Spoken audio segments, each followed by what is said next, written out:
What's up, guys? Today we have an interview with the one and only Joey pokeaim. How are you doing today, Joey? Yo, what's up, guys? Yeah, pokeaim here. I'm doing well. Thank you so much for having me, man. Been a long time coming. Being on a BKC video. Oof. Oh, it's my pleasure. For anyone who was a fan of the last one, then DPPOU the movie art house film comes out in It's theaters near coming soon. you. It's coming soon. Coming soon. I'm excited. I made a bunch of new teams for it, and they're all bad. Anyway, Bro, that's even better. That's yeah, right. Anyway, so let's get started. So, how did you, Joey pokeaim, get started in competitive Pokemon? Like when okay. you So were a kid, we assume you just loved Pokemon and all yeah, I that. watched it. So, Obviously, yeah. I yeah. mean, obviously, yeah. I actually went to my first tournament as a kid in Toys R Us for Red, Blue, and Yellow. No way. Like literally as a kid, How bro. old were you? Like five. Like That's amazing. like literally as a kid, it was amazing. But like from there, it kind of, I didn't know what I was doing. Mhm. I'm five, Right, but right. just playing this game on my Game Boy Color. But I played a little bit of Net Battle. I don't remember how I found it, but I guess officially how I got into competitive would be I was watching Pokemon Wi-Fi battles on YouTube. Hmm. Maybe back in 2008, 2009, maybe 2007. It might have even been. And I stumbled upon Maryland's Wi-Fi battle. Now, like yeah, like a lead focus Sash Salamence type of thing. I don't remember the rest of the team. Oh, I And do. I do. yeah, you actually remember the whole team? Yes. Sash DD Mence, Okay, Rocks Blissey, with okay. T Wave because he knew the power of yellow magic. Skarm, Substitute Pataya Berry Gengar, Rock Polish Life Orb Tyranitar, and Sub SD Life Orb Garchomp. Oh my gosh! See that's like such a throwback, man. Yeah. But like I, you know, Oh, and I in the first battle, because was the first battle you saw him versus Untouchable? of course it was. Yeah, Of course he it was. replaced Tyranitar with Rattata because you don't want sand when you're trying to pull off Fear. Yes, But yes. if you go back and watch that game, you know he actually switches it into the Empoleon he takes out with it, and the Empoleon fully paras. He got so lucky to pull that off. Bro, I actually had the pleasure of talking to him recently Really? in voice, and I was like, bro, I'm such a big fan of that. He's like, no, we were so bad back then. But like leading up to what I'm about to say, basically the reason I got into Shoddy Battle and Smogon was because in his description, he would literally say, if you want to see and actually learn competitive Pokemon and see better players for yourself, here's Smogon.com. Yeah, Here's Shoddy yeah. Battle. I And remember that very well. I got into it through that. And, I got into a clan mass destruction. I was on Cerebi.net one day doing Wi-Fi battles. Got into a clan mass destruction. And that's Started where the playing MD shoddy. comes from, right? Yep. That's where the MD comes from. The end of my name. I actually on IRS, IRC. Excuse me, not IRS. Oof. On Totally different IRC, thing there. Yeah. on IRC, I for some reason I wasn't able to put the MD in front of my name. And you remember clans back in the day. Of Obviously, course, of that's where course. we met. Yeah. So I wasn't able to put MD in front of my name for whatever reason. It would not accept it. So I just put it on the back, and I kind of just stuck with it. I Mhm. made Pokeaim MD back there too, and I guess it's just been a journey since then that I just got into it. I remember those days, the clan wars and Yep. Roscoe, Cheese, all everybody the back in the day. rowdiness that went on back then. Oh man, everybody was big loud. There was, Uh, you think Blunder's bad now? You haven't bro. seen Blunder's anything. tame. Blunder is tame. Imagine just a bunch of teenagers cursing each other out Oh, every it was single vulgar. day. Every single day. Do you remember by chance when Cool Trainer Alex played Meta Meta Beast Beast. Hell yeah. and he Gliscor passed him, and no, Meta Beast Gliscor passed Alex, and then Alex But froze Alex crit him. No, Yeah, he he froze froze him the for crit. Gliscor Yeah. and then he crit him. Yeah, yeah, dude. I remember all the drama behind it, dude. No, me I too. straight up, man. That was, Well, that was because bro. Alex had a penchant for making some unsavory comments. But Yes. He definitely said a lot of stuff that we're not going to repeat nowadays, this day and age. But yeah, man, that really does bring me back to the days of L2K, UA, and all these DA. It's crazy, man. lots of Smogon mainstays like Shake It Up got their start there too. Hey, Ray Scarface was in MD Oh, Ray for He for a was. few for That's a bit. crazy. I actually one of my favorite teams from back then. I stole from him. I battled him and I stole his team. That's what we did back Oh then. yeah, Obviously. we do that. We would follow people around on ladder and be like, guys, this guy's team is great. Let's use Oh, it. that's a little bit advanced because that's PO more so than Right, right. Shoddy. obviously. But we 100% did that. Me, you, Roscoe, Cheese, everybody. Dude, you had a team? Hold up. You number 5 on the ladder? Ours. It doesn't even matter if the team's bad. Yeah, it did not. As long as you had the credential, as long as we saw that, like, hold on, this team looked kind of nice. Like, and as in nice, like aesthetically or at least on the ladder. But we definitely did that all the time. Then you use it and you're like, this team sucks. The player's just good. Yeah, unfortunately. Exactly. But yeah, what team of his did you steal? So I only remember 4 of the Pokemon, but it was Combine Suicune, Combine Raikou, I believe there was a Metagross, and there was a Machamp. That's the only 4 I remember. If I actually pull up Shoddy Battle on one of my terabytes, I can probably get the actual import. Like I still have, basically back then I would also, whenever I 6-0'd somebody, I would save the log. shot. Yeah, save the log and put because it otherwise it didn't happen, right? Exactly. Because people would say no. That never happened to me. I'd be like, oh, okay, yeah, right here. I had the same thing. I got one versus Metal Beast. I got one versus, I don't know if you remember Dragez or MD Jasmine or any of these or Babies. I hadn't thought of that name in almost literally a decade, and then you brought it up, and suddenly I remember all of it. That's crazy. But it was back in the day. But like, great. It was great times. Like, you come home from school, hop on Shoddy Battle, hop on IRC, or even during summer, you were on IRC all night. Like during school, a little bit dead at some points, but obviously afterwards you come home and it's just, just chilling all night, literally staying up till like 4 o'clock in the morning in Skype calls or just typing to each other, bro. It's crazy thinking back to how young we were back then, Yeah. And I know that makes us sound like old men, but who cares? This is our thing. I was like 16, I think. Oh, it's insane. And like the dog days of summer when you don't have anything to do, it's like jobs? Okay. And you're just like, all right, well, I'm gonna go to bed at 5 in the morning, wake up at 2, and then keep going. Go right back on IRC. Degenerates hour, real degenerate hours, bro. Straight up. Skype also was a game changer as well. I remember the first time I got a Skype call with you, Roscoe, and Cheese. I didn't even have headphones. I was on speaker. I was on speaker in my Mac in the living room, and I had to lower the volume down to like 2 because my family was there and Roscoe was being Roscoe. So. Of course, yeah.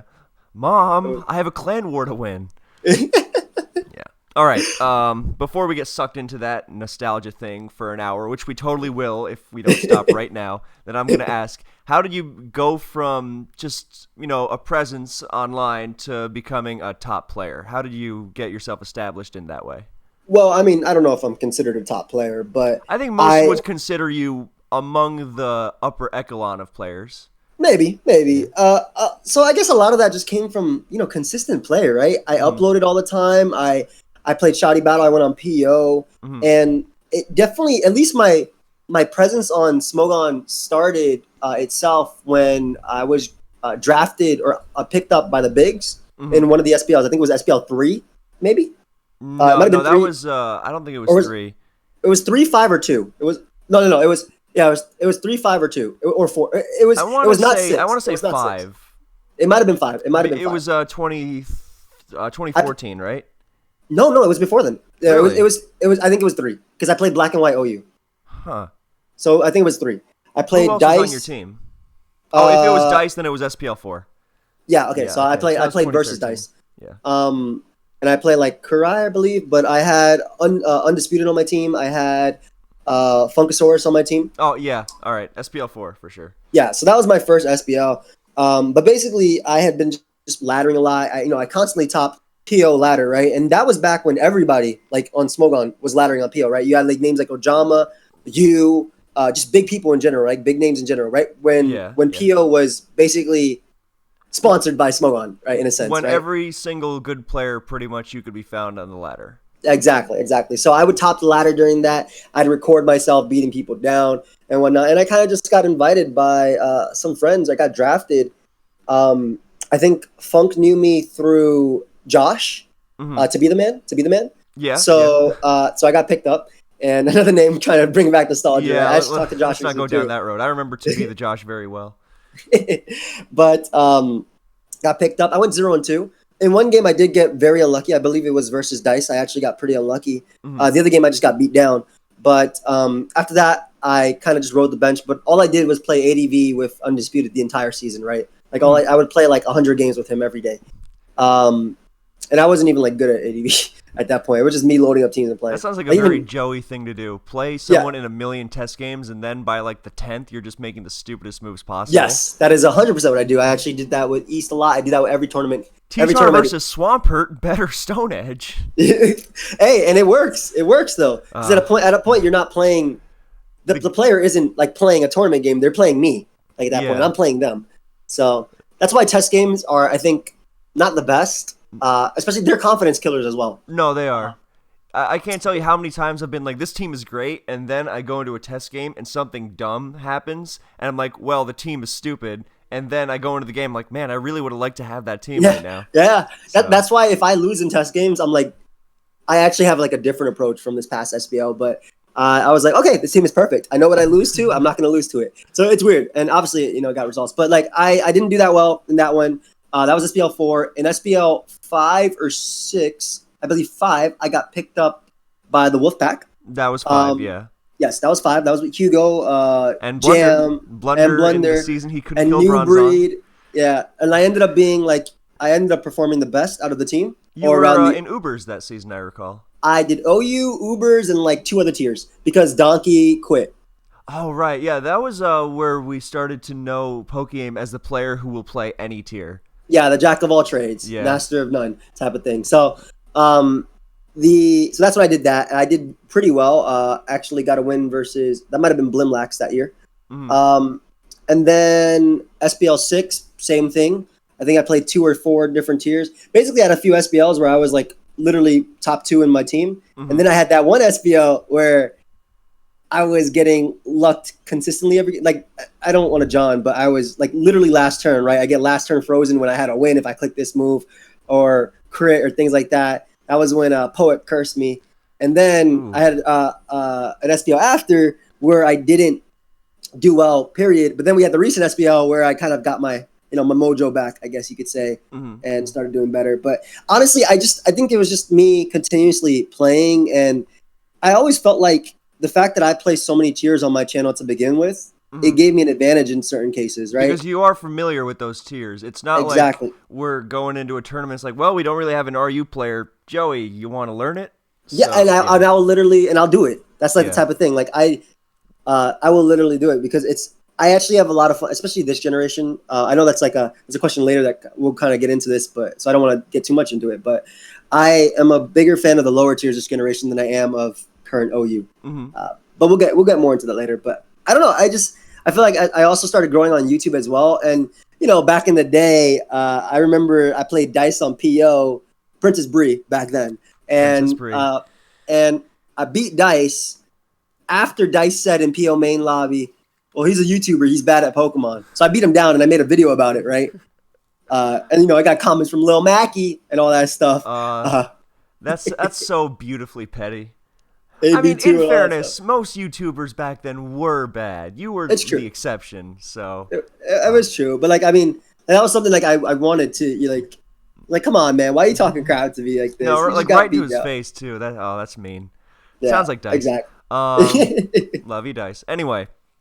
So it's cool that you kind of have that advantage in that you play so much and are familiar with all these tiers, so that in an emergency, it's not like you have an hour before the game and you're like, all right, so what are the top 5 threats in this tier do? Like I don't got to know that. Exactly. And like even in a case where, especially like I wanted to go back to RU this SBL, but after I lost my first game, and basically the only I think 3 games I lost, there was a pattern. 2 of them I used Bronze on, 1 of them I used Slowking. So I immediately realized, okay, I'm not going to use Pokemon that lose to Pursuit, because that's what happened. They all got pursuited, right? And they lost. And after that, I won every game. Even though I was using basically the same Pokemon every single week, I was able to win. And that's similar to how it was in SPL when I played in Ubers. I used Arceus, E-Killer, Xerneas, and the Veltal every week, and I was able to win because this is what I'm comfortable with, and even if you know what's coming, I can outplay, right? Because I'm so comfortable with them. Like, I know that I can allow my Veltal with my 64 special defense investment to take 99% from this just to get the 2% on Xerneas. That way my Groudon guarantee kills when it comes in after. Things like that, right? That's an underrated aspect of Pokemon, I feel like. In our current tournament circuit, with every battle so publicized, and Yeah, people feel the need to constantly be making new stuff. And I'm not saying only use one team forever, because that's obviously stupid, but I think playing a lot with a team and being comfortable with it is an aspect that most players aren't really that familiar 100%. with, and it just doesn't last as long. And I guess especially in the lower tiers where the things are Constantly changing. well, yeah, they're that, but the best Pokemon are pretty much the best for a reason. Whereas in OU, then there's so many options that Yeah, even the best Pokemon could not necessarily be the best choice for any given game. So I really like that aspect when you're just like, well, obviously I don't like the fact that he knows all my stuff, but I know how I'm gonna handle these threats. So I exactly. really like that. I'm surprised Like, you didn't mention. Oh, sorry. Go ahead. oh, yeah, no, go ahead. Go, you go. This is a longer question. You're gonna want to say what you can now. Okay, no, take it. It's All fine. right. Well, I was just surprised that you didn't mention your breakout tournament, which was World Cup 2014, where you went 6-0. Where I went 6-0. Yeah. I mean, honestly, that had a huge amount. I think this is how I do well in most tournaments anyway. That had a huge amount to do with the team supporting me, right? You guys would build my teams, and I just say, okay, let's do it. I remember Hugo and I created Tank Zard X. But that was I think SPL actually, not World Cup. I think But so too. I like you guys, right? Like I always liked East. That was my favorite tournament as well. That's my my biggest. That's the one that got away, in my opinion, right? CTC just. Bro, that's like I'm just gonna be 100% real with you. I don't care about the World Cup trophies I have now. That's the only one I wanted because I felt that's the one I worked hardest for. Right, Right? right. That I was No, in I every remember game the testing with XY was a everybody. machine that year. Yeah, It was just me, you, John, freaking August on our team, Dragon User Hugo. Like, what was going? Our team was broken. That yeah, I it think really that was. like at that Oh, time, Brazil. everybody on our team was a top player, right? Yeah. Like that's the type of team it was. Like that we had to put in subs, which also went positive. Like that's Subs the that kind would of be team. starters on other teams. Yeah. Exactly. But yeah, I mean that was definitely a big one for me. That actually reminds me of when they did Player of the Week on Smogon, and Bengay called me the best XY player, right? Oh, So that must I have was felt like, great. of course, yeah, of course. I mean, and like where Bengay is now, doing well. Still, having some trouble sometimes when Hey, it he comes won down to it. OST. No one can take that away He from him did. now. He So did. And I love his builds as well. So that definitely felt like I did feel like in XY, there was a point where I was untouchable. I remember we did the Battle Frontier, and I was like 15-0 before I took an L. that's Right? amazing, actually. Yeah. So like I was defending my thing, and I was not losing, type of thing. But Yeah, I remember yeah, that XY metagame. I mean, Aegislash was the worst, but you yes, guys really had it figured out with like Pharaoh, Rotom, Latios, yeah. Mawile, that kind of Yeah, stuff. yeah. I Talonflame Mew. I brought every. That's another example of me like loving what I like. I knew I used Talonflame Mew in like all my Oh, right. I forgot about the videos. whole Mew thing, because Mew is just unkillable. Oh yeah, I remember Al playing the entire. I felt bad for Hill from that game. Just that last game, man. Basically, what was it like? Almost a 6-0, or if not a 6-0 in finals, or something Yeah, like I that. think you ended up cleaning with Scarf Kelt. He had some sort of weird Gothitelle Gyarados team. Yeah, he did. And I remember my Mew was at 2%, like 13%, and I taunted Tyranitar that way it couldn't like Get rocks. Thunderwave me. Oh, No, Thunderwave T-Wave, me even because better. I let him get rocks. And then I taunted him after because he was Brazilian. So Thunderwave Tyranitar was something like of a meme that I was like, yeah, this dude is definitely that. I remember that. So that was definitely a huge turning point for me. That was actually I think one of the few times I actually loved OU as well. I Hmm. really really loved OU. I liked a little bit of Oras. If we're speaking of Oras, I remember my game versus Poek, that SPL where I was playing Oras, and I brought a team from Mr. Jambad that was Oh, 2 years. the Trick Room Cofagrigus team.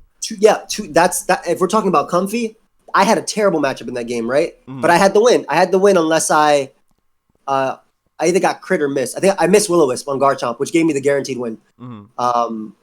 or something like that. And yeah, so like that's if we're talking about teams that I'm comfy with, that's it. If we want to talk about another team I'm comfy with, look at the thumbnail of this video. That team carried me all the way to DVP Cup finals. Literally, I used that team in 2 games out of 3 the entire DVP Cup. Either semis or final. I think it was semis. It was semis. I think it was semis too, because I remember Yeah. all the finalists from these Yeah, tournaments yeah, because yeah. I'm stupid. It was semis. Also, we'll get to the teams. Don't worry. But Yeah. yeah. So I think that move, like taunting the already having stealth rocked Tyranitar, I don't know. You make a lot of moves that just a lot of people wouldn't consider that are kind of out there. Not even like bad moves. I'm not even talking leaving Jellicent in on Thunderous level bad. Hey, you DC'd on me so We'll many get times in the years. we'll get to that. But no, what I'm talking just like moves that it's hard to kind of quantify because no one else really makes them, but they're just things that most other players would not consider. Yeah, it's got a very Joey mark whenever you make them. I don't There's know how else to a put it. so there's a. I think that sometimes, especially with, and I'll just be honest about myself. In this World Cup, my awareness was really low, right? And I was really disappointed in myself because in SBL, I think I was at like a peak in terms of where I was, how I knew how I win, and things like that. And it kind of just got turned off during World Cup. So I was really sad about that. But I know that there's points where my awareness is just up there. Like I know how I win, I know how I lose, I know what my opponent has to do, like literally has to do to win. You're like, okay, I'm gonna do this. I'm gonna I think you're cutting out a do little it. bit. It's not even a gut feeling. It's just that I know. Like and it's hard to say. It sounds like a post commentator. I'm gonna do this and this. No, Joe, you're cutting out a little bit. Oh, sorry. But basically, I just know, like, and at some points, especially if a lot of that has to do with being comfy with what I'm using too. It's easier to make plays like that for me. I know that I'm not as wild as I used to be. Some people say that. I think I'm more calm in terms of how I play, but there are definitely turns where I'll make a double or triple or stain and do something, and because I'm so confident in that. And I think of my Grand Slam round 2 game versus Pogis, where I think I had a terrible matchup and had Aerodactyl out, and I had previously roosted, and he got a Spadef drop on me with Reneloclus. So my best switch-in was it was the switch into Scizor or something else, and he doubled into Mag or Nihilego, and I clicked Earthquake instead of roosting that turn because I was like, done this enough. I've conditioned it. I don't even know if it's conditioning. It's just sometimes I just feel it. I don't know. But in that case, it just sometimes happens. And I know that, again, if you look at my channel, bro, there's like people that be like, oh man, Joey, the 2012 Joey would have did this, and this. Yeah, but 2012 Joey also lost a lot of games too. So Like, it's I think I would say it's a mix of both in that you have to be aggressive sometimes and make some crazy plays, but you also have to have a purpose to why you're doing it rather than I'm just predicting him, because any player can just randomly predict any given game and either embarrass the best player on Smogon or get embarrassed by a total idiot. And consistency is one way how we measure how good a player is. So exactly. An example of a bad prediction would be when the opponent's Thunderous is the only way of killing your Jellicent, and you leave the Jellicent in on the Thunderous when you have a bunch of Thunderous switch-ins. Wow. So another who example would do something of that, like that? Another example of a bad play is to not Thunderbolt the Jellicent when you realize it's such a threat, and not realizing that the player who's staying in with Jellicent actually does not have switch-ins because his Tyranitar was not Choppleberry. Like a Shaman or something. Yeah, and I needed Thunderous and Sand. It was on a timer. Hey, bro. Life with Thunderous and Sand. I didn't have rocks up, bro. That thing was still a threat. Well, whatever. Doesn't matter. Didn't happen because I DC'd. Anyway. Didn't happen because he DC'd. There's a lot of battles like that Kevin and I have had. Did not happen because he DC'd. Oh, dude, I hate Nintendo Wi-Fi. Me and Cheese once had like this incredible battle in DPP on Wi-Fi. And neither of us DC'd. Neither of us, because it could have gone either way, and Nintendo just screwed us. At least it's worse now, though. It's worse now. Like in Gen 4, that connection was, I think, the thing. I think that was their best Wi-Fi thing ever to date. It was really good, actually, yeah. And now it's not? Now it's like a lot of people complain about it in terms of just the way it is. Like sometimes I can't see people online. Back then, you see a name where they pop up, you just talk to them and you get your battle. And we don't got that anymore. Oh, those are the days. You think if you ever get enough influence, then you can convince the Pokemon Company to bring back the Gen 4 Wi-Fi server? I mean, a dream of mine is definitely to work with Pokemon. So what I would do is obviously further competitive Pokemon that I want, and I want them to acknowledge singles. You know, the thing that we played the entire game that's Yeah. in the anime. We'll get to this, but don't worry. This is in the plan. But if you manage to do that, or if that managed to happen, I would drop out of school. I'd quit my job. I'd leave my girlfriend, and I'd just spent a week on Wi-Fi playing everyone.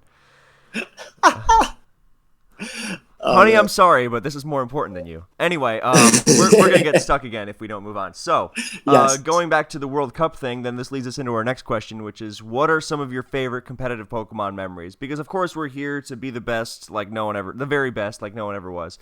But, of course, like there are moments beyond Pokemon, just hanging out with our e-friends, that leave a lasting impression. And so this can be anything from the time I beat Blunder on ladder so bad he quit for a week. I bet that's happened at some point. Anything from that to, when we won X and Y tournament, to when me and my friends were hanging out on Skype and laddering with Hita Fajita and, beating Tele with Life Orb Starmie and killing a Sableye. And I'm just making stuff up, but that last one could actually exist. I mean, that definitely did happen. Mm-hmm. So, yeah, anything. Give me, narrow it down to 5. 5. Okay, one, What Are You Waiting For? A series that I did with PK and Gator, where we just randomly laddered on PO with 6 water types, and that was probably top 2 PO lives for me of all time. Incredibly fun. Mm-hmm. The memories there were fun, and just using the water types and actually winning games was incredible for me. How high did you get up during that? I don't know. I just know we won basically all the games except for the one where Gator missed every Hydro Pump and literally ended the showdown live because he threw his headset on the ground and walked away. That's hilarious. So that's a top 1 moment for me.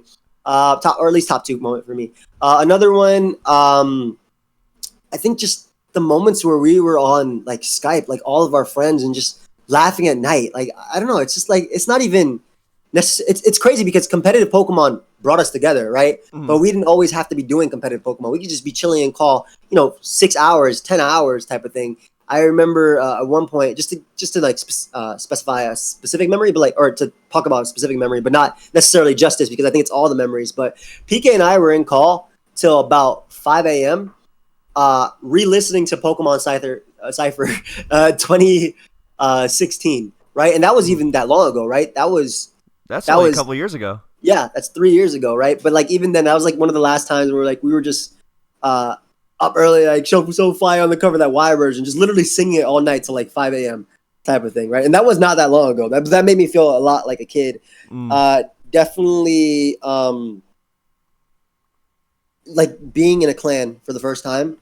Basically, I battled on Wi-Fi versus MD Exterior. Mm-hmm. And I actually, at that point, I had 252 in all my stats.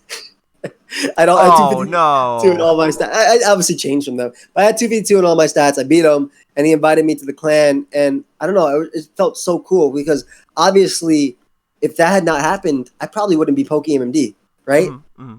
That probably kickstarted everything. Another one, Hita Fajita with everyone, or we get mad or something like that. Anything like that, moments like that with our friends, we just do that. We get angry together type of thing, but it turns into that's all right. We go, we chill type of thing. I love moments like that. And also I think World Cup, that one World Cup was so cool because we were all so happy, so excited, got to meet a lot of people and got closer with them. And, rooting for everybody right on our team and forcing JJ to use Lilligant in a World Cup game. Oh, I forgot about that. Yeah, for context, we had already beaten Canada because Canada is a fake country and America is the only thing that matters. I'm kidding. Okay. So our fearless leader, legendary Dave, Stone Cold 22, was like, guys, I made some X and Y teams, and he didn't know X and Y at all. So he just threw random Pokemon he liked together, like Haxorus and Lilligant, and had our poor players use them. And I think one guy, JJ won, and another guy lost to Faji using bear tick, I think. Yes. Yeah. No, there's nothing for a well played bear tick. Yeah. What do you have for a well played bear tick? I actually make my team, my draft league team after that, like type of thing. But yeah, that was a good World Cup. Right until the end. That was. Bro, I'm telling you, bro. To this day, that and probably this past SBL and maybe every Grand Slam I've been in. Those are just the ones that like I felt like, man, I really wish I won. Right? I wanted it for the team. It felt terrible after. This World Cup, obviously, I was upset at my performance because after having some good tournaments, right, like leading up to it, I was really upset. Like even my last OU tournament, I did really well. Like Snake, I went 3-1. So I was really upset at myself, and I purposely PM John. I was like, John, listen, I want to sit out. I'm not doing my best right now, and for the team, I think you should sub in someone else, right? And that was really tough for me to do too. But I know what it is I had to work on. It was my awareness was like it was like in and out. It was fading. But I felt like it sucks what happened to us as well, because I think that what ended up happening to John in his game too. I feel like but everybody has their moments, I mean, we're not machines. So. Yeah, exactly. Tell me about this latest season of SPL. Dude, we freaking crushed it as the Tyrants, man. Like, I know the Tyrants are loud. I was not part of that. Like, no, that's accurate. Yeah. The Tyrants were loud. No one denied how good the Tyrants were. Everyone was just like, why are these guys still talking? Not everyone, of course. It was mostly a select vocal minority, which is usually the case. But yeah. Like when someone says, for example, man, Team West is so annoying, no one's gonna be like, well, Phil 7086 and Undisputed are just the worst. Yeah, no, they know. They know. Yeah. Yeah, obviously. It's like when you have that, they're talking about them. You know who they're talking about. Yeah, it's like, oh man, the Tyrants are so loud. Especially that Joey character. He just won't shut the hell up. Anyway, no, that did not happen. Anyway, yeah, go on. So in this SBL, week 1, we lost, right? That was our first loss. And after that, Blender talked to me in a call. He doesn't usually, it was actually at some points it was like usually me talking to Blender after tournaments or something. Like I'm thinking like when he was playing NU back in the day. But Blender talked to me and was like, hey, I don't think you played that game poorly, but I think you could have played the game better. So, and I'll just give that situation where I have an AB Pangoro in that game, and it could have came in on Raikou and clicked knockoff, but I decided to, and AB Pangoro threatened everything, right? Because it threatened Steelix, and it didn't care about what my opponent's switching to. But instead, I went Scarf Tyrantrum, which inherently puts me in a predicting situation, right? Basically, I could head smash the Raikou, predicting him to go Noivern. I could Earthquake the Raikou, and I'll get chip off on Steelix. But if he gets chip off on Steelix, I win with XYZ. So from there, Blender talked to me, say, hey, make the plays that make your opponent predict, not you. And that was something I used to actually follow, and I was like, wow, yeah, duh. So since then, we got our tie the next week, and I believe we won every week since. Like we were on and I actually was on like a 2-month kill streak type of thing. Like once I realized, okay, no Bronze on, no Slow King, brought Galizabot every week, did what I needed to do, got my wins. And it was really crushing to see that defeat. I don't want to say that Blender and I were talking, right?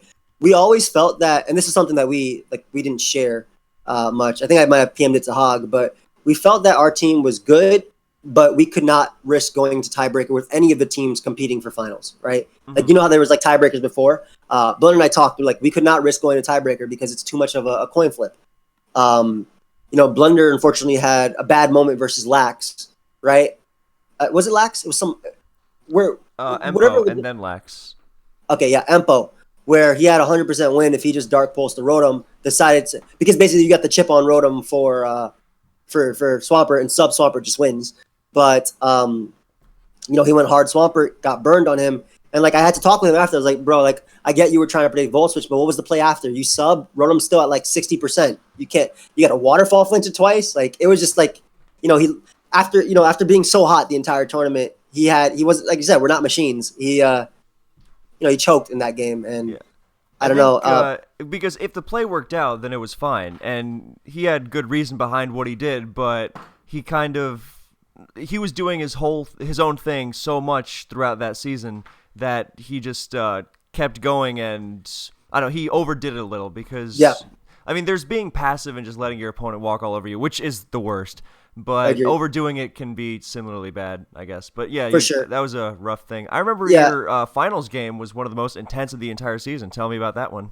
Oh, okay. So in my finals game, so 2 weeks of the actual SPL, I actually built my own team. My finals game, I did do that, and as well. And basically, the idea was shout out to Little Lucario because he brought Rockium Z Head Smash Donphan to my mind. I just took it a step further and made it max speed.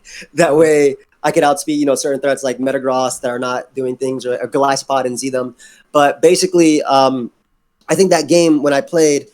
I positioned myself the entire game to not lose. That was like the entire thing, right? There was a point where rocks were up and Roserade died to rocks, but if I got the kill with what was in, then Swallow comes in and gets a kill after. So I brought in the Pokemon so that way he's forced to sack Roserade. I double out to Arcanine though on the Roserade sack. That way I threaten Swallow with extreme speed, right? So that was like a whole game where it was really intense, but I was just positioning myself to ideally not lose unless I got crit or something like that. And that's how it really ended up working out. Obviously, Passion, I believe, was who I played, right? Yes. Yeah, obviously Passion scouted for the Z-Rock or just made the switch early, predicting my Noivern. I don't know what it was, but it was something. Wasn't even Noivern ahead? I don't know. But like the entire time, I basically made it so that I would not have to play a game with Golisopod, and that I figured just based on what they used before, something like Choice Band Arcanine, something I haven't used this entire time, would be really good, and ended up picking up so many KOs.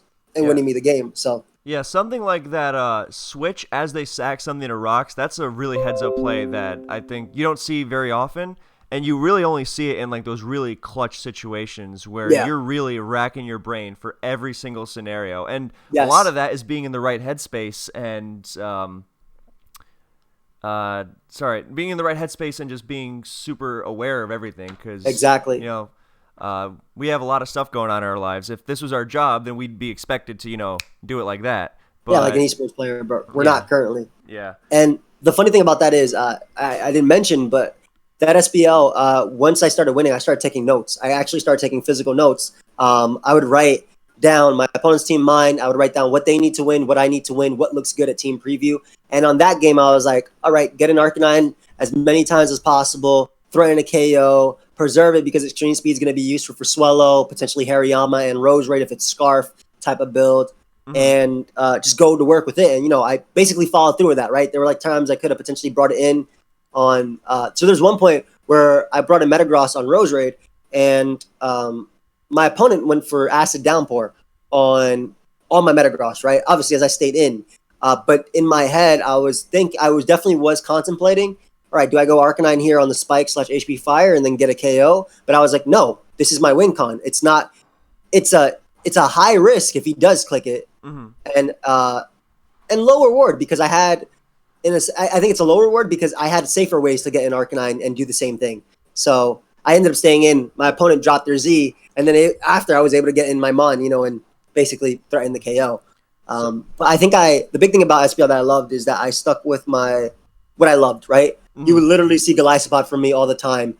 And when I build a team too, it's very rare that I build a team. But when I build a team, I am like most comfy with it because I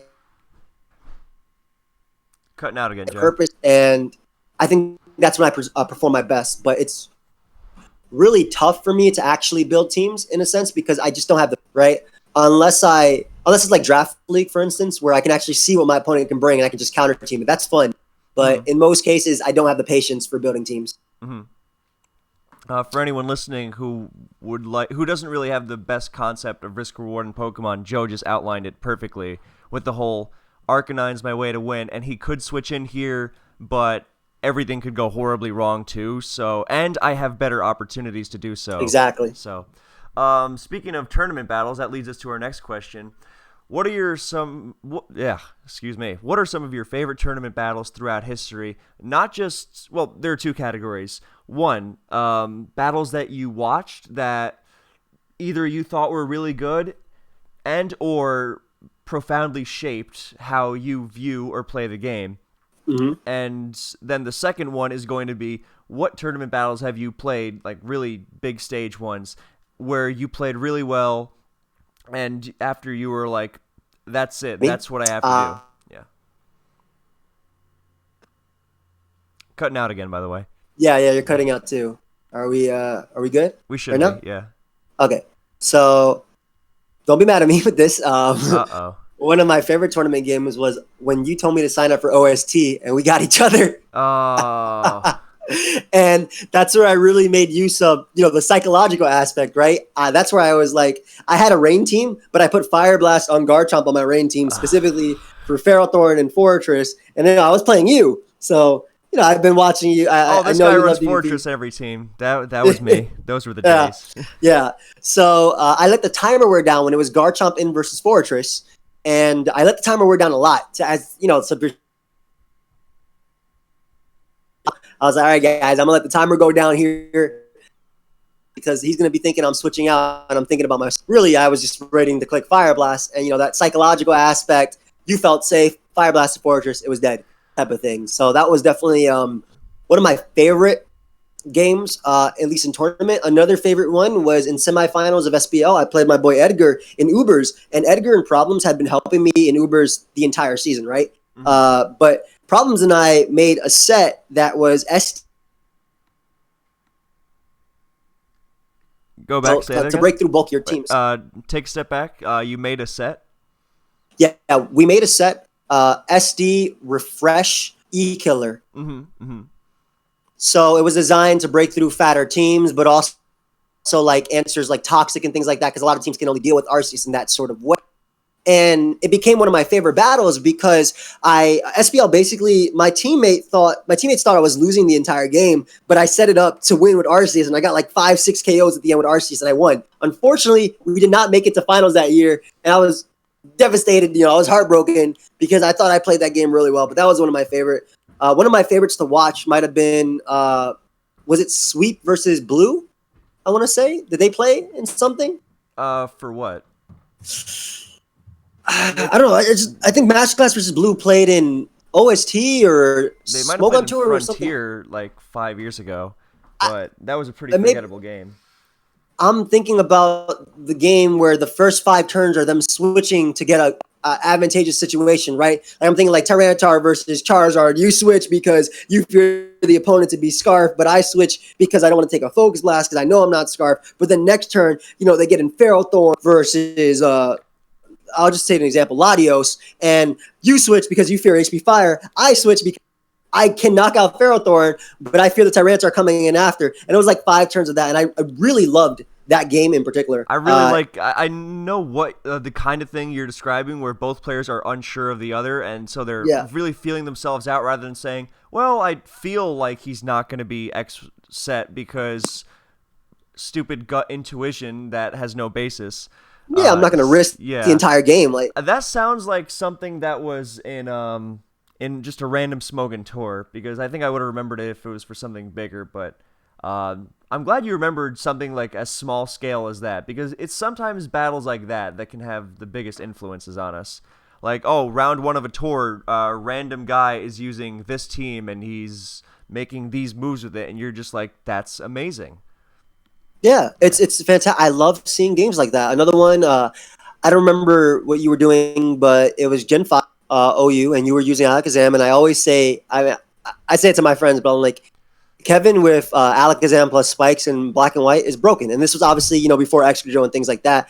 But I loved how, you really showed, I don't remember which specific one, but it was important. But you really showed even a 1 HP Alakazam can be the biggest threat, right? Was it versus McMegan? It might have been. It might have been. But you did some doubles, got an Alakazam, were able just to attack and do things like that. Like games like that, like I can't remember specific ones, and I was actually looking for replays because, obviously gave me the questions before, but I couldn't find them. But I love games like that where really just highlight the skill level, right? Mm-hmm. I mean, obviously, games like where your opponent leads off on a Pokemon and 6-0 is your opponent. That's funny. I might type LOL in Smogs or whatever, but that's not what I look for with Pokemon. Flashy doubles are cool, but if your opponent had a safe play to make instead of a flashy double that risked the game, that's a choke. I don't care if it worked out. It's still a choke. No, right? I absolutely agree. And the whole, people who say, did it work? I mean, it's tough to argue, but if there was a better choice, then Will probably. that play work 9 times or 10 times out of 10 versus the play you made last time? That will always work. Like that's the way I see it, right? Sure, much. it can work this one time, but will it work every time? No, it's not the play. Now, obviously, if I'm at a disadvantage in terms of matchup, I should be making more aggressive plays like that because if I'm going to lose safely anyway, then obviously, then you kind of have to, yeah. Exactly. Do you have one more example maybe before we go into the next question, which is a perfect segue from what we just talked about? Probably if we're going back to maybe my Oras OU game versus Poic for week 1 of SPL. Now, unfortunately, that SPL, that was the one where I had a really, really bad season, right? Mm-hmm. And in that game, I ended up losing, I think, because it was a will-o-wisp miss. But I really love that game specifically because I got to show what I was talking about earlier, that being comfortable with a team, despite matchup, can be, can put you miles ahead, despite inherently being back, right? Like, I think that game really showed it. And I was really proud of myself for how I played it, despite losing. Or even, that's definitely one, I think. All right, so the reason it's a good segue is because the next question is, what skills do you value in Pokemon? This can be anything, but just what you would place as most important in being good or being considered good. I think awareness. Mm-hmm. I think awareness is the biggest thing. And again, like I said, for World Cup, I definitely wasn't up. And I'll have seasons myself where I'm up and down, right? I'll be like at 110%, but then maybe sometimes I'll be like at 60%. Excuse me. And I'll make something more complicated of a play than what it is when I had, if I do this play, I'll be fine. But I think being aware is super important. What you can do to win, what your opponent can do to win, what will lead after your play, being a couple steps ahead, having a game plan and following it out. And I think it also leads a lot to consistency, right? Mm-hmm. Like, obviously you can say, well, ABR is lucky, right? ABR is super lucky. But if you're putting yourself in a position to be lucky too, mm-hmm. like if I'm putting myself in a position to where you have to switch in on an ice beam and I get a freeze, like if you had a better play to make besides going into that, or if you could have made 3 turns earlier, if you could have made a different play that didn't make it come down to this on that specific turn, like, I mean, an ice beam is a hard move, right? Scald is a hard move, right? Because they burn, and ice beam obviously freezes less, but it happens. But I think that a player like him who can put himself in that position is really important too. And that's I'm a really big fan of do what you got to do to win. Mm-hmm. So if I also acknowledge, okay, my only way of winning this game is staying in right here, taking 98% from this +2 Landers' Earthquake and banking off the 30% paralysis, and I get it. That's maximizing your odds. That's just being good at Pokemon. That's the term I was looking for. Maximizing your odds. All I'm hearing you say is that every team should have multiple freezing moves. Is that incorrect? No, bro. I mean, know, bro. You know that, dude. When that move comes out, man, I skip animations and close my eyes. It's hard not to feel that way sometimes. Like, well, why did he get this many freezes? He had Ice Beam on his team, and you start thinking, you're like, maybe Latias doesn't need Dragon moves after all. I mean, Ice Beam freezes. Yeah, things like that. Real talk. And I just think being aware and maximizing your odds is the biggest thing. I love, as annoying as some games are for watching for me, I actually prefer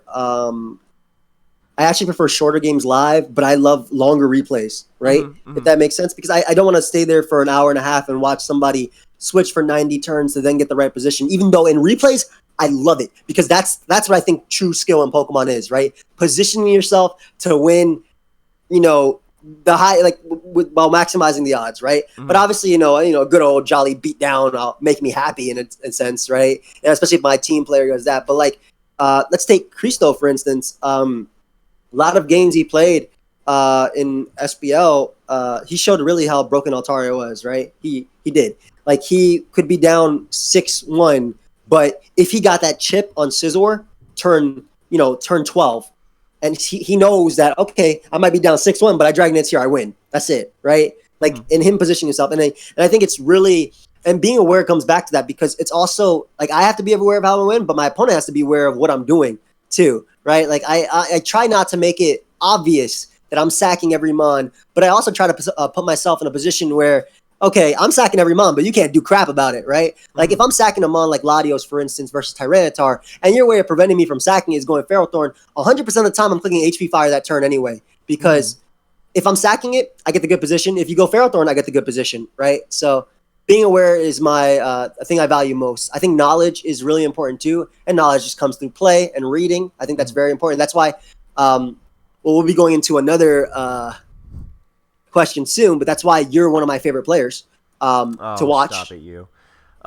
But yeah, I think just that awareness of, because when you start playing really good players, then it's easy to get intimidated and be like, oh, this guy knows what I'm gonna do. I shouldn't do that, even though it was a fine play. And it's really about playing more to the game Yes, rather not than to the the player. player. I Yes, mean, there's got to agreed. be a little bit of both, but even the greatest player of all time can't stop you from executing a really well laid out game plan, like the T-Tar HP Fire thing. Yeah, So, exactly, exactly. Just uh, putting yourself in that position to where it doesn't matter. yeah, You I think know. the awareness thing, like when you're kind of in a slump, let's say, because everyone goes through them, the best players do. Name a player who's played ever, and I guarantee you they've had periods where they're just losing everything. Losing. Yeah, Yep. but and then there's super aware stuff like Brofist, like stuff he notices that I like to think I'm pretty good at noticing stuff in the gens I'm familiar with, and then he'll comment on Weavile versus Lando lead and how Weavile's pressure hit first before Lando's intimidate, so he knew the Weavile was Scarf. Things like Yes. that you're probably just not going to pick up on in when you're just not feeling the game as much. So, uh, Exactly. yeah, all right. Uh, the next question is not the players thing yet because I'm trying to delay that. But what are some of your favorite teams throughout history? Just any tier. I guess this could be anything you want, but I'm mainly looking for teams you really liked, why you liked them, how you found out about them. Were they like influential, or did you just think they were fun? So this could be anything from the original Water You doing to your World Cup Finals Mew team. Okay, so if we're talking DVOU, has to be that team with Kingdra, Jirachi, Tyranitar, Infernape, Metagross, and Gengar. That team carried me to semis, and I've used it for years, and I've always loved it. I don't know why, but it's just, up until semis, I played that team perfectly, right? I feel like I played it perfectly. I was always aware, and I just, I loved it so much because it made me really appreciate Kingdra in DBP. Now, I wasn't a big fan of Specs Kingdra. We're Dragon Dance on this one, but you can go back and forth to Specs, or Rain Dance. But I was never a big fan of Kingdra or Specs Kingdra. There was a point in DVP I obviously used Dragon Dance, Resto Chesto, but my opponent always had like Bandit Dragonite or like Flygon or things like that. But I swept so many builds with this Pokemon, and like I'm talking like builds that should not be swept by Kingdra. I'm talking like Skarmory Blissey builds, and mainly because Kingdra's the type of Pokemon that puts itself in a position to win because it has threatening moves like Waterfall, right? Like that's a big thing as well.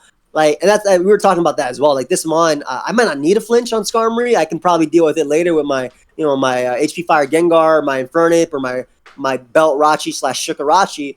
But if I get a flinch now, I can win. And it just really made me appreciate this Pokemon a little bit more than even like a water type like Gyarados, for instance, because I don't remember the last time I got a Dragon Dance Gyarados sweep. We saw one recently in DVP with a little bit of luck. But Oh, if we're yes, we did. talking, yes, we did.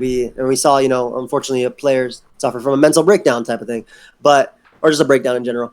But though I know how you feel about him, but going on, in Gen 5, my favorite team was a team that I got like top 10 on the ladder with, and I built it. I'm gonna tell you this team. You're gonna laugh, Oh boy. but Archeops lead. Focus Sash, Head Smash, Endeavor. Now, this was before it even became like a standard set in NU or whatever it was. I did it in OU. Mamoswine, Life Orb, last move was Hail. So for Sun teams, once I killed, because I was a weatherless team. So for Sun teams, once I killed Ninetales, I would go for Hail. Or once I killed Politoed, I would go for Hail. I had a Scarf Scizor, a Leftovers HP Fire Latias, because nobody expects HP Fire from Leftovers Latias. I believe there was a Specs Lantern on that team too. It was just a whole lot of anti-lead techs, and I gotta see if I can find it because now I'm getting myself. OU, right? This is OU. This is Gen 5 OU, and I topped the ladder, bro. I topped the ladder with it because it was so anti. It sounds terrible, I know, but like absolutely terrible, and it would never work now. But it was so anti-meta, dude. It just, God, I just loved it. I loved it so much, and I topped the ladder with it. I used it in the Wi-Fi battle as well. And others who used it, didn't do as well with it. But because I built it and because I knew what every single Pokemon was meant to do, oh, I found it right now. Oh, I found the team. I'm passing it to you right now.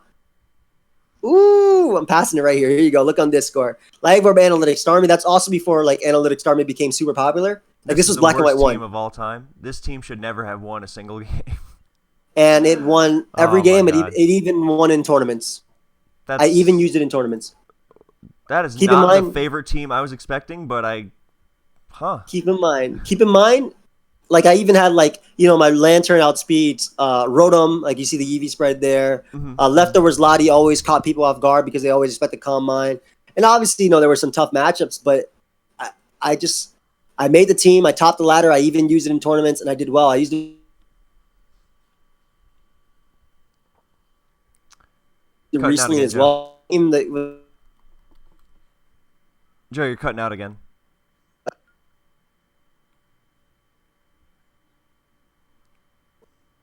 While we wait for Joey to return, I'm going to brag about being the guy who made this team. I don't know if it doesn't work. So, Joey, you cut out again. Say what you just said. If we're going in Orat, it was I'm going to look at it more time because but I didn't remember it now. But Starmie, yep, Hippowdon, Feral Thorn, and Talonflame. And that build I used so many times in tournaments. I maybe adjusted a set or two, maybe made it HP Ice DNC, HP Fire, Earth Power, depending. And that was just a team that I was so comfortable with, even though... this is the Cofagrigus team, right? Because you cut out before you said that. Okay. Oh, yeah, the Cofagrigus team. Sorry. Right there. But this team was just something I was so familiar with and comfortable with that I felt like I could win every game. And it did win games unless it got hacks. Like, that was the type of team it was for me. Another team that I had a lot of fun with, but isn't necessarily good either, but I've gotten to like round 5 of Smog Tour with, was my Carvana Sharpedo team. This is the dumbest thing I've ever seen in my life. See, I obviously respect better teams, right? Right. But when unconventional stuff wins, it really hits for me. So this is I call it father and son. There's unconventional, and then there's using Carvana. Okay, but the thing is, Carvana has a good attack stat, and everything for Mega Sharpedo in the tier could not take prior damage. So like when you're using a Life Orb base 90 attack Carvana, which gets speed boost to weaken Ferrothorn. And obviously this team has, things like Magnezone, and Amoonguss has Backbone, and then some unconventional sets. It's really bad. Really, really bad. But I've gotten to round 5 of Smog Tour with it. And the only way I lost was to CL using stall, full stall. Like I was just beating down offense and balance consistently. So, but yeah, I think those were like some of my favorite teams ever. And maybe like JJ's Deoxys Defense, Bisharp, Landorus build back from X and Y as well. That's early XY, right? Yeah, that was X and Y, and I hit top 10 with that. I hit rank 1, on the ladder. I had Gyarados as well. So that was my first time hitting rank 1 in X and Y. So that's when I first actually started my road to top 10 and then my road to rank 1 series. And, it ended up becoming one of my most popular series ever that I bring back, once a year since then. So those were my favorite teams That's so pretty far. Great. All right. Who are some of your favorite players throughout history and why? What did they do? What did they accomplish? How did they leave their mark on you? So, one, I'll start with you because you are definitely, there's no secret, I've said it in multiple videos, you're my favorite player to watch. And part of the reason is obviously your success. You are, you have multiple tournaments, you do well, but, and you're pretty consistent. But the thing that I like most about you is your knowledge. And you see this when you talk, right? That's why I like your videos because you talk about something and you're able to explain it, explain why, and explain it down to the simplest, the simplest terms possible, right? And that way, a new player finding it like, wow, this is actually pretty interesting. Like, I'll be real, bro. I think if you had an editor who would just, like the way False Swipe does, I think your videos would like pop type of thing, right? But obviously, a couple things. When I finally get back to Prague and my girlfriend moves in with me, she said I can edit on her Mac because she has iMovie, so maybe that's the thing. Second thing is, thank you. I don't like to talk about myself much because it's not my thing. But I will say that when someone gives me a comment like, hey, I don't really know much about Advanced, but I watched this video and now I feel like I know everything about the tier. I live for those. I really like Dude, those. it's amazing because and Yeah. This you're video's not about passionate. me though, so I'm already blushing. You're passionate. You're Yeah, passionate, dude. I And guess there are worse things to be. All right. Besides me, then who else? okay, I There is no one else. definitely You're the only one. I No, no. think Hugo for Of sure. course. Not even like just as a player, but as a person and as a friend. Like, I met Hugo in real life, and we've bonded and we've talked for years, and he definitely helped me, break out as well into the tournament scene. I want to say he drafted me, right? He picked me up. He probably vouched for me in coming on World Cup as well. That year that I ended up going 6-0, my first World Cup. Like I think my friendship with him is, there's that's it. I love Hugo, right? I just love it. I love the way he plays as well because he's an awareness type of person too. Back when he was playing, right? Like he won't make ridiculous plays if he doesn't need to stick to the book. Sorry, you cut out again. So I'm just assuming you said he doesn't make ridiculous plays if he doesn't need to. Obviously, as much as there was controversy, he was within the rules. Did I cut out? Yeah, a couple times. Oh, I assume you were just talking about OST just now? Yes. Yeah. Yeah. I mean, obviously that should never have happened, but it was within the rules. Like that was it. Technically, yeah. But yeah, that was a technicality. Ended up getting to finals. He ended up beating pretty much the best players around to get there. So yes, exactly. And he showed that he's actually a great player. I don't think anyone disputed how great a player he was. It was just the way he got there. Exactly. Yeah, I think at the time he was definitely the best player around in that tier. So I agree completely, and I just really respect that. And like I it's a shame to me that the stuff that happened with Blue Styles, whatever.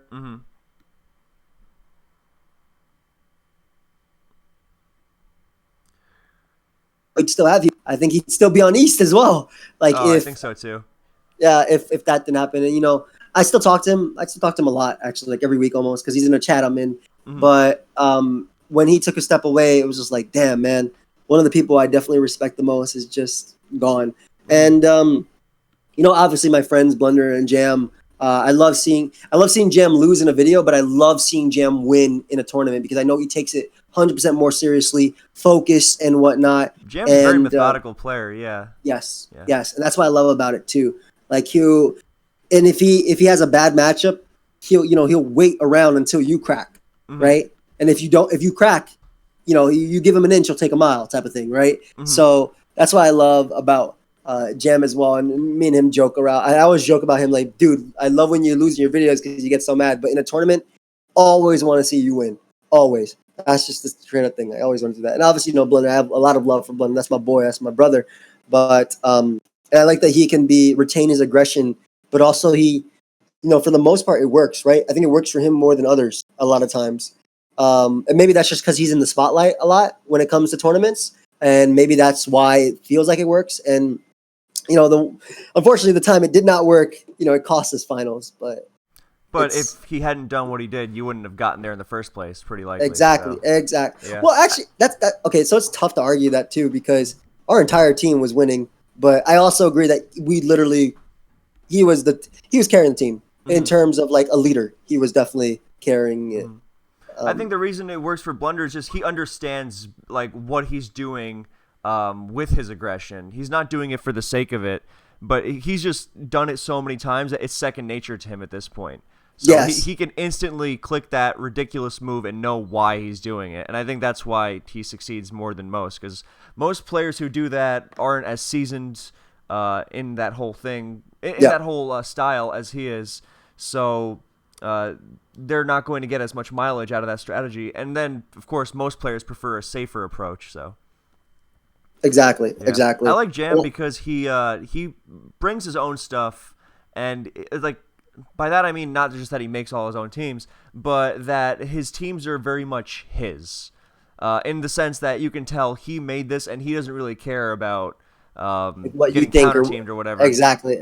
But I guess he doesn't play as much, so it's not as big a fear for a guy who has all his info out there. But like he will just go with his favorite team that he built to cover the metagame and just play with it. Exactly. And I think that you guys, the YouTube guys, playing so much, I think that's something that you don't see a lot today. You just and that sort of being so practiced and in the zone can really help and give you an edge that not a lot of other players have. Yeah, I agree. There are other players who ladder a lot too and don't have the same level of success, so obviously it varies. But I think that contributes to. You guys have also been around for a long time, so yeah. And like the biggest thing that gets Jam is just the fact that he sometimes doesn't know about a set. That's literally it. Like and that like his awareness is there, but when he was coming back for this generation, we played a few test games, right? And he had Gardevoir out versus my Garchomp, and I killed him with Constant to Crush. But from there, now he knows Garchomp runs Constant to Crush. You know what I mean? Yeah. He was playing Roses in OST, and he played. I was watching his replays. He played really well, but he lost because he didn't know about. He had a Combine Reuniclus, and he thought he just won, so he was setting up for it. But Roses had Heart Swap Magearna, and he didn't know about that set. So there's like things like. So I think that's why I think that knowledge plays a key part in just like being aware can only take you so far. Yeah, right. I think so too. I think you need.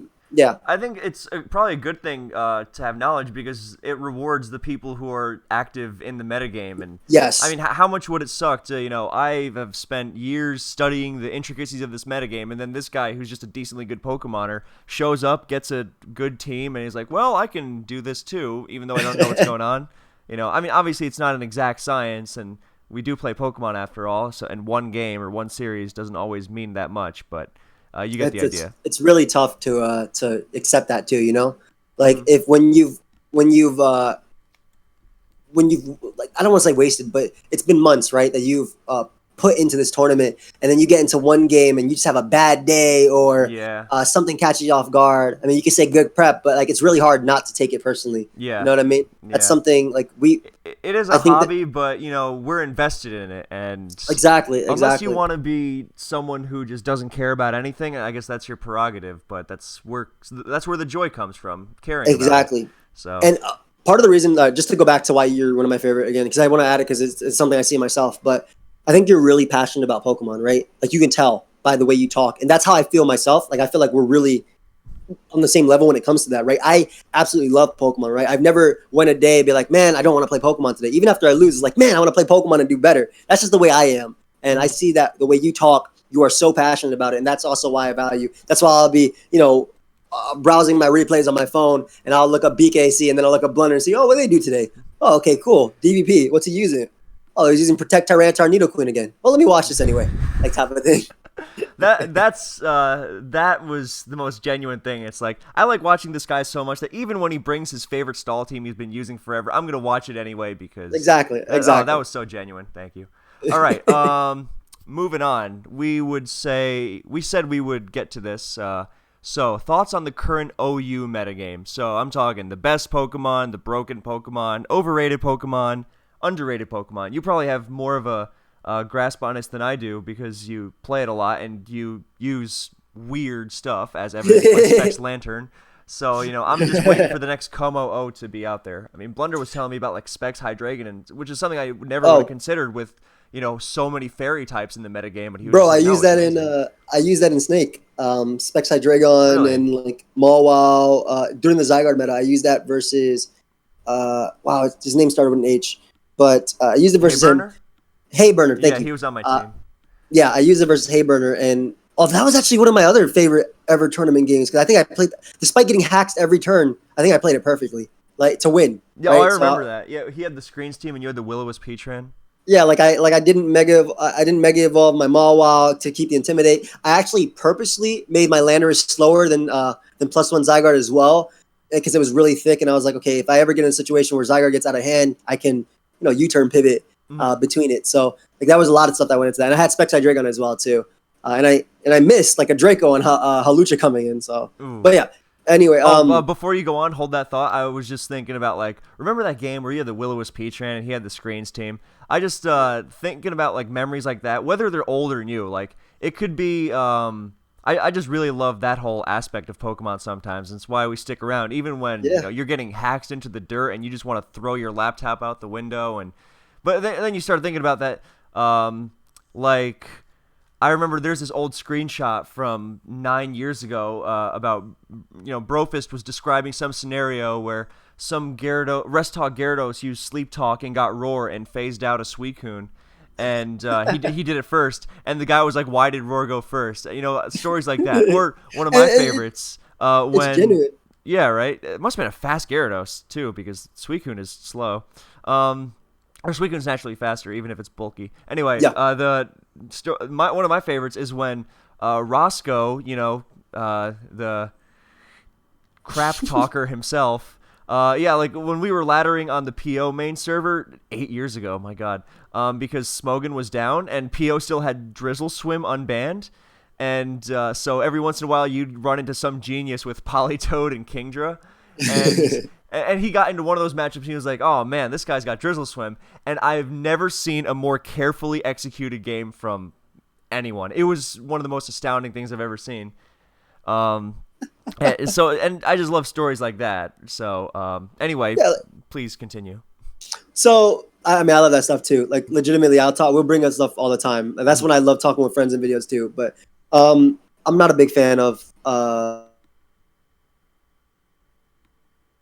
I'll get into the best Pokemon real quick, but I just want to say... You're cutting out, sorry. Okay. You're not a big fan of what? Ultra Sun and Moon OU. Mm-hmm. Okay. And a lot of this might be because of the fact that they're Z moves. So I don't like the fact that... And this is obviously an extreme case, but you look at Skarmory, right? Why does my SDZ Rock Smash Skarmory... Why is it threatening my Heatran, right? A Pokemon that should never be able to do it. Obviously, that's like, a really bad example and a really extreme one.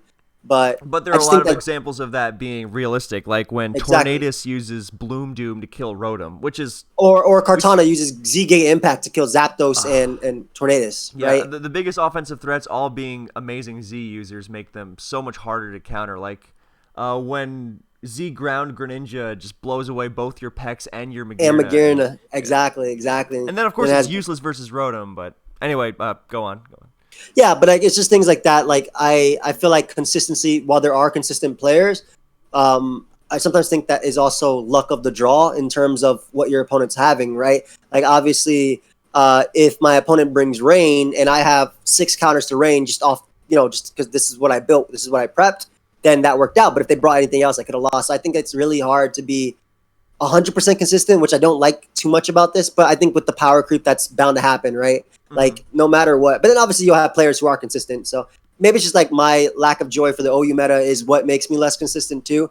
But also, in terms of best Pokemon, I have to say Ash Greninja. Well, but before we get into the best Pokemon, do you think that the lower tiers have less of a this Z move Pokemon is really overwhelming kind of thing? Because I've heard players complain about like Z Terrakion and other stuff in UU. It's like, I have the check, but... So you think it's not as bad in the lower tiers? I don't think it's as bad just because of what's around down there. Like, Scizor can always keep something in check or things like that. But I do think that, Z Terrakion is terrible. But then if you go down to RU, I don't think there's very many... At least when I was playing RU and SPL, there wasn't very many Z Pokemon that I was super scared of, besides maybe Metagross, right?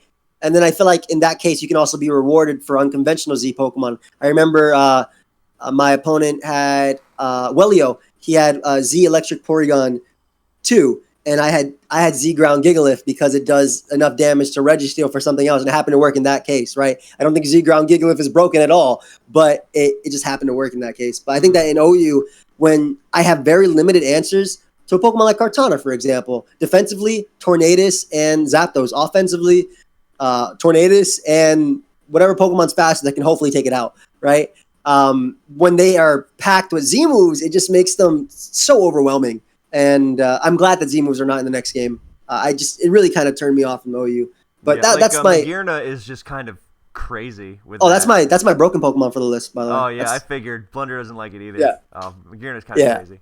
But yeah, best Pokemon... Z moves, basically. But you don't think it's like Toxapex and Celesteela and stuff like that? No, because while I can agree that they do limit the viability of certain Pokemon, if you go down up to Ubers, you have Primal Groudon, which limits stuff, but then Z moves actually make it possible to use certain things too, Right, right? Like right. Z Heal Block, Palkia gets a nasty plot basically, and then Spatial runs Groudon. So I mean, they have their good and bad of it, but I definitely think the power creep is the big thing, and the fact that on top of that you have these crazy Pokemon that can run something to give them an even bigger edge makes it even harder. Hmm. Um, Hmm. but that's just my overall I thoughts. But think yeah, that's fair. That's a fair perspective because like some players complain about both the offensive and defensive power creep, and it's like, well, which part of it actually bugs you?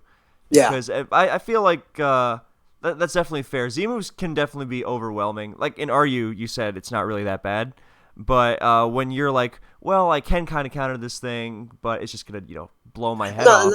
exactly. Like the fact that I have to think about, okay, this could be Specs, Scarf, Banded. Wait, it could switch up moves and have a Z. And if my counter to this Pokemon is one Pokemon, what could I do? Like, right? Hmm.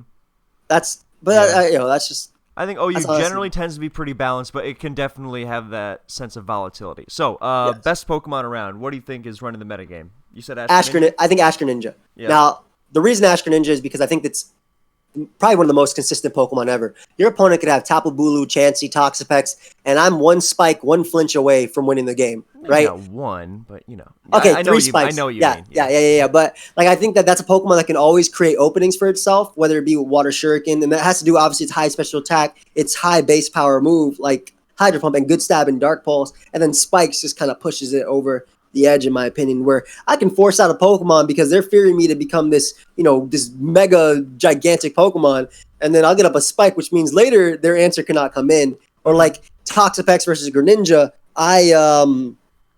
I'm one or two flinches away from sweeping your entire team. So I do think that it's the best Pokemon. I actually thought, and also the fact that I think this only works for one turn, but the fact that your opponent can be Protean or Battle Bond. Again, it only works for one turn, Hmm. but that does if my switch in to Ash Greninja on my team is Tapu Bulu, my opponent leads Greninja, I lead something else, and I have to go Tapu Bulu. They click Protean, right? They could be Protean. Yeah. Yeah. Like Protean Grin is great versus balance, but then Ash Grin is great versus everything. But I do think it's Ash Greninja is the best Pokemon, and just for so many aspects like that. Yeah. Like I remember using it as well. It's something that just makes me feel safe. I guess you Right. could say Right. Yeah. it's always a You win can't really con. go That's what I wrong want to with say. it. Yeah. Exactly. It's really It's a nice win con. because it kind of is an equalizer of sorts because Exactly. it's so fast that super scary offensive threat, Gren is probably faster than it. And even if it's Exactly. not, then Water Shuriken. So, Exactly. Can pick it off, like type of yeah. things. So Gren does it all. Yeah. Anything else you would say is really up there with Gren?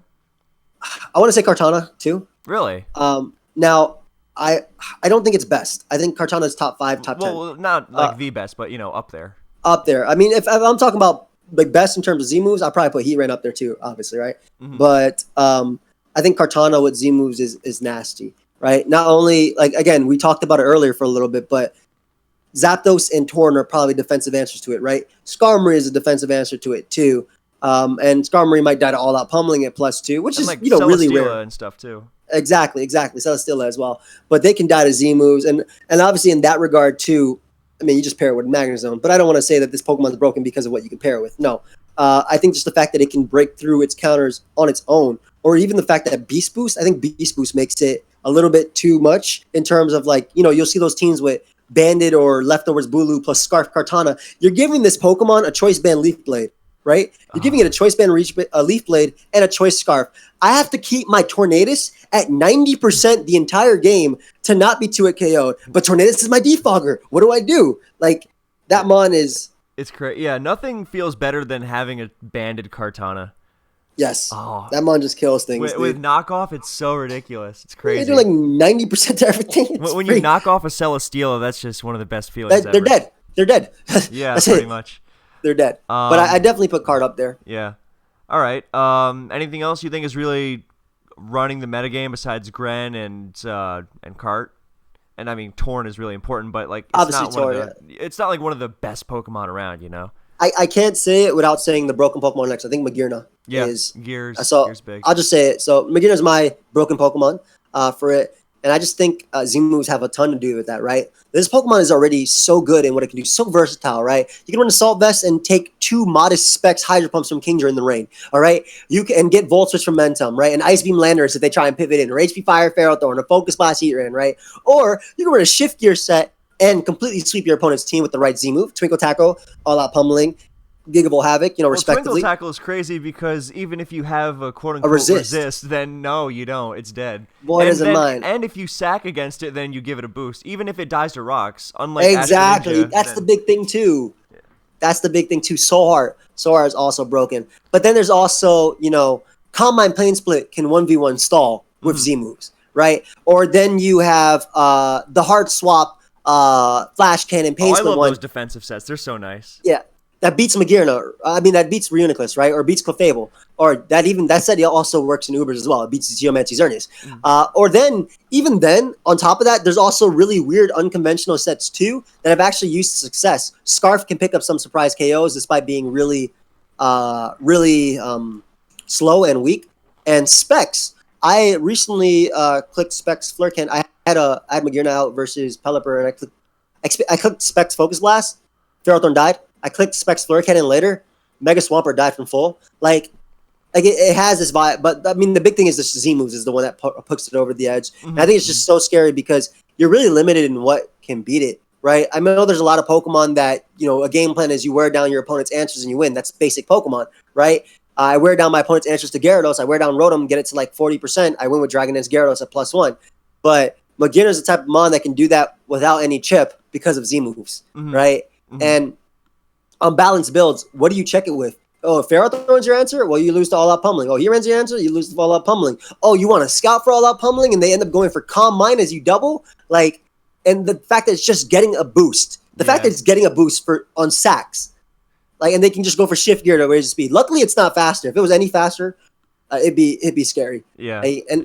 But I do think that's, one of the most broken Pokemon, in my opinion. I don't know. It seems pretty scary. I think there's some people who say Magearna's only counters are Chansey and itself. Yeah, and even then, Chansey loses to Calm Mind Pain Split. Yeah, that's true. Yeah. So all right. Before this turns into the Magearna's Broken Power Hour, which it could. I don't like Magearna either. What are some overrated Pokemon in OU? You're seeing them used commonly, and you're just like, why, guys? This thing sucks. Okay, so I don't want to call it overrated because it sucks. Because in my mind, I think Landorus is overrated. Landorus T. Now, obviously, it doesn't suck. You can't say that. Landorus T has ridiculous viability. You got Scarf, you'll get defensive sets, you'll get Z moves.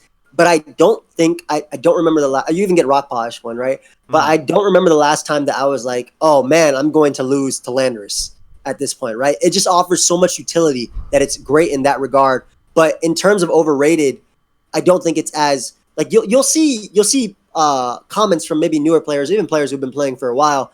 Man, can Smogon just ban Landorus that way I can use XYZ, right? I think it's obviously over centralizing, but I think it's also overrated. I don't think what you're saying is even though it's ubiquitous, it's not really that good in and of itself. In its sense, it's not overpowered to a point of a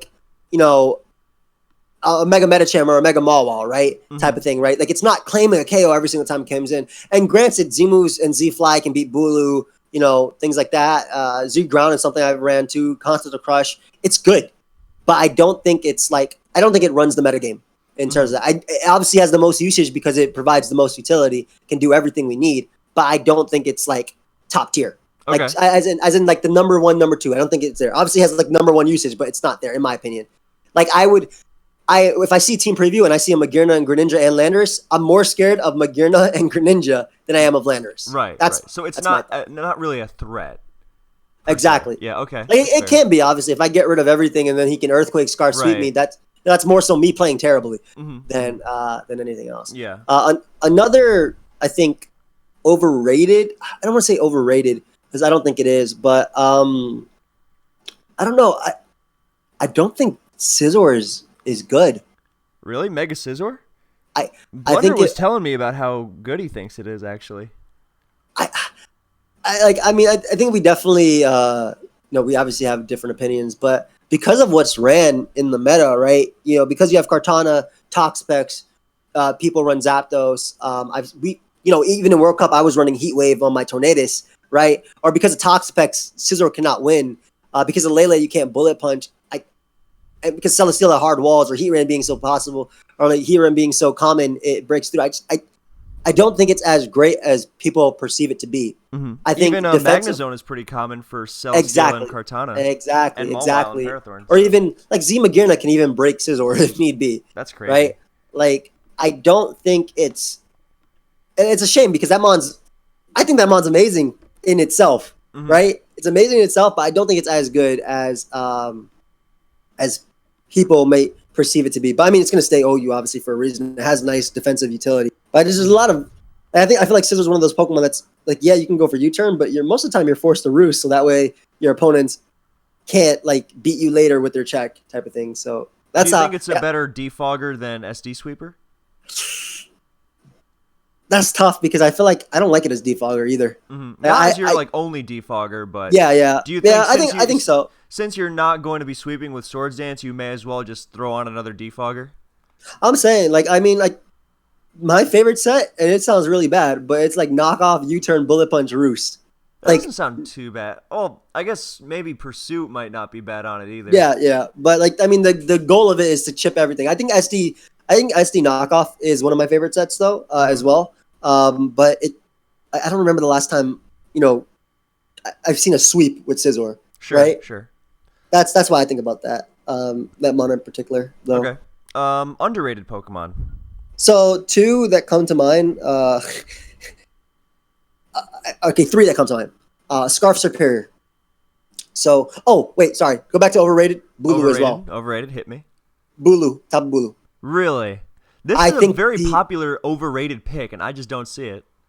Okay, so Spadef Tapu Bulu I think is overrated because it's constantly forced to come in to protect, and then your opponent just spikes up, and these things like that. Like I feel like it's easily worn down. Now Banded gets killed. The truth. Banded is Also, I take full credit for introducing Choice Band Bulu in Ultra Sun and Moon OU. I said I don't like to talk about myself, and then I say that. I know I'm the worst, but I do feel strongly about that because I love Banded Bulu. It's amazing. Dude, it's insane that you have 100% play versus Zapdos of clicking Woodhammer. Yeah. If it's defensive, so it's 2 KO'd. If it's offensive, it will die if it roosts, and it doesn't kill you with Heat Wave after recoil. So, I love Banded Bulu in that regard. But I think that Spadef is really overrated because it's forced to come in and take a hit. Coco will always U-turn when it comes in. I could change terrain. And I just think it gets worn down very, very easily. I think there was a point where it was a lot better, but maybe when people were only running Rocky Helmet Tornadus where you can actually beat it 1v1 with SD plus Protect plus, Horn Leech. But I just think it's not as great as it's perceived to be. But in terms of underrated, is Volcarona really under? Before you go on about Bulu, the reason I've seen it as a common overrated choice is I've seen people like ABR say you're just giving your opponent grassy terrain, and I get that too. But even if you knock off Scizor, even if you knock off Heatran, it's just coming in and getting chipped, right? Every single recovery every single time. So I think that's a big thing about it. Mm-hmm. But all right, Volcarona. Volcarona's underrated. I think Volcarona's low key threat. Is it not underrated, but it's not overrated. It's low key, right? It's a mon that when you see a team preview, you're like, oh crap, I can lose to Volcarona. But you very rarely, I feel like, if you're building a team, exactly. But if you're building a team as well, if you have a Toxapex with T-Spikes or Toxic, very rarely will you give Volcarona a second thought, right? But if it's Psyche MZ, you get blown away. If it's Psyche MZ, HP Ground, Fire Move or whatever, or Bug Move or Z Swarm type of thing. Yeah, Volk and its coverage are crazy. That's the big thing. I think it's always a low key threat, and it can be defensive as well, right? And obviously you might say, oh well, a Pokemon that's 4 times weak to rocks is not a good defensive check. Man, when you get that Flame Body burn, and when you have pair with just defoggers and get to roost on things like Mawile, I don't think it's underrated. I think it's just a low key threat in terms of that. Okay, that's fair. I don't think no one's gonna say Volcarona's not scary, but it is definitely one of those things you kind of don't think about as much until you see it. That's the way I feel. Yeah. Until you actually see it, I feel like that's how Volcarona is. Another underrated Pokemon, I think, Z Belly Drum Azumarill. Now I don't think it's that good right now, unless you're able to get 30% off on Kartana or something or that. But I love the fact that it can be at 1 HP and then belly drum. Like, that becomes a win con in itself. And then +6 knockoff deals with toxic packs, you know. Bulu might not be running enough speed for it. Bulu should run up. Joey's lagging again, so I'm just gonna say I'm Deep assuming threat he's as well. saying Bulu should run enough speed for Z Belly Drum Azumarill. Because it, but All proceeds from this bring video in go to it, getting him better internet.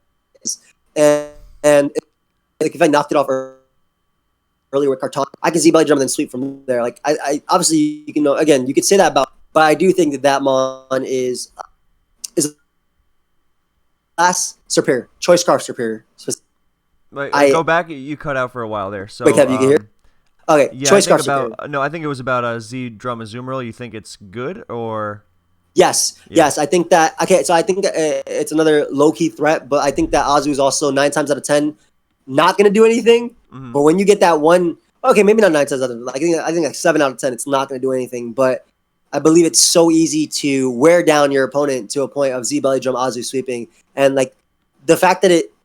I want to think about like if your opponent is like aware, they might have mind games. Like I don't want to compare it to having a Dugtrio, but you know. You got to be aware of that arena trap, right? If I kill this Pokemon, I do this. And same thing when you have Z Belly Drum Azu. If your opponent's aware about it, it's like aware of it. Okay, if I have this Pokemon in and take this kill, he can Z Belly Drum up and win, type of thing, right? Mm-hmm. So that's what I like about Azu. And lastly, I said Choice Scarf superior because Leaf Storm is just so strong, man. Like you might think you won the game. But if they have Choice Scarf Superior plus Bulu, it's like it's the whole Kartana thing all over again. The fact that it's boosting itself every single turn, it doesn't do much, obviously. You know, the set is like what? Knockoff, Glare, Defog, Leaf Storm, maybe HP Fire, somewhere there. But I can't tell you how many times I've been swept by that particular set. And I was talking with Blunder about it too. It's like, damn, man. Like we were actually recording a video recently where we're like, okay, if he's Choice Scarf Superior, we might still have 6 Pokemon, but we lose because of our own grassy terrain, and we can't even go like Torn because rocks are up, and like damn, we have to go off the dodge and things like that. And even after that, we didn't kill it with Hurricane from full, which was crazy. Like Serp is, I really like Serp. Yeah, that's a good choice. I feel like it's a Pokemon that just provides very many opportunities for it.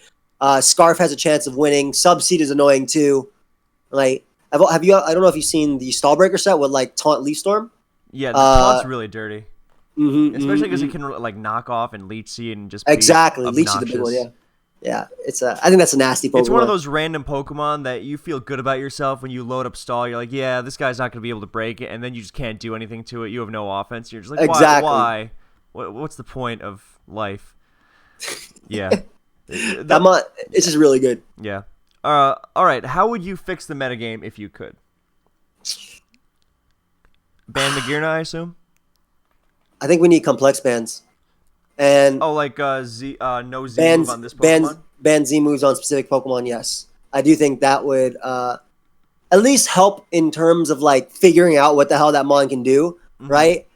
I do think that getting rid of Z moves on certain Pokemon would help it, or at least what I think banning Z moves as a whole? Is that I was about to get into that. I think banning Z moves on Pokemon as a whole would also obviously that would change the meta for sure, right? I think Blacephalon would be BL UU, right? In terms of OU, right? But even though like that Mon's only walled by 2 Pokemon or 3, Chansey if it's not Subcom Mine, Tyranitar and Toxapex, right? If it's not like Z or Specs. But I do think banning Z moves as a whole, or at least complex ban of Z moves on like Magirna, maybe Z moves on Gren as well, and Z moves on Volcarona might end up changing it. Even Z moves on Lele, bro. Like these Mons that are already so good at what they do, and Lele having its own little boost as well.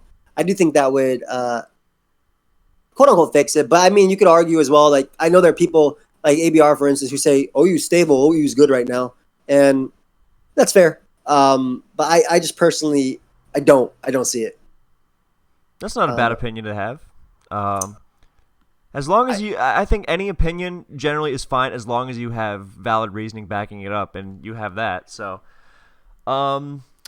before we go into our final big question, this is probably something I should have asked at the beginning, but why Miltank? Well, I mean, back when I played Gen 2 for the first time as a kid, I got beat down by Whitney multiple times, right? I literally got beat What is down your by opinion on people who like to pretend that they didn't get their asses handed to them by Whitney? They're liars. Over Like, what's and the over and point? over. What's the? Yeah. It's this common thing. It's fine. You lost to it unless you leveled up to like level 40 before playing. You definitely Which lost no to one Miltank. did, of course. Exactly. Like, I mean, at best, my Kulava was like level 28, and I was still getting put down because I was not doing enough damage back. My God, that's so high. Yeah, I mean, it is if you're just leveling up one Pokemon. But even then, like, I mean, after that, I'd be like probably level 26. If we're real, like I'll run the level 20 area anyway. But I just don't get why people lie. Like, what's the point? Like Whitney, I think I got crushed by Whitney the other day playing Pokemon Stadium 2. Dude, I'm gonna tell you what I did. I had a Giraffe rig. I agility passed to my Rhyhorn so I could roll out Whitney back, and I got 2 kills. Milton came out, outsped me, and knocked me out with Earthquake. Oh, it's so fast. Why is it so fast? Yeah, it is. That's the big thing about it. I mean, we'll talk about this too in a video coming up on a specific channel as well. I was like laughing when I was reading certain parts of certain things, but I ever since then I was like I kind of like fell in love with Whitney, and Miltank the mascot type of thing mainly has to do with Whitney because Whitney's just the character art that I use a lot. But I mean, if we're going by favorite Pokemon though, like Suicune, Latios are more up there than Miltank. I think that Suicune a similar GSC story about how you played Crystal and it decided it was the best thing ever. It's more so I just saw its consistency back before we knew Sleep Talk, how it really worked, and in 4th gen as well. L2K Famine, I saw him use Suicune a lot and just sweep games with him. That was his favorite Pokemon. And like, seeing a Pokemon literally combine sweep multiple players that I respected back then just made it like be that love for me. And then when I saw the movie, like it's so majestic, the way it's purifying water. I love Poland Spring, like it's things like that. Like this mon just fits.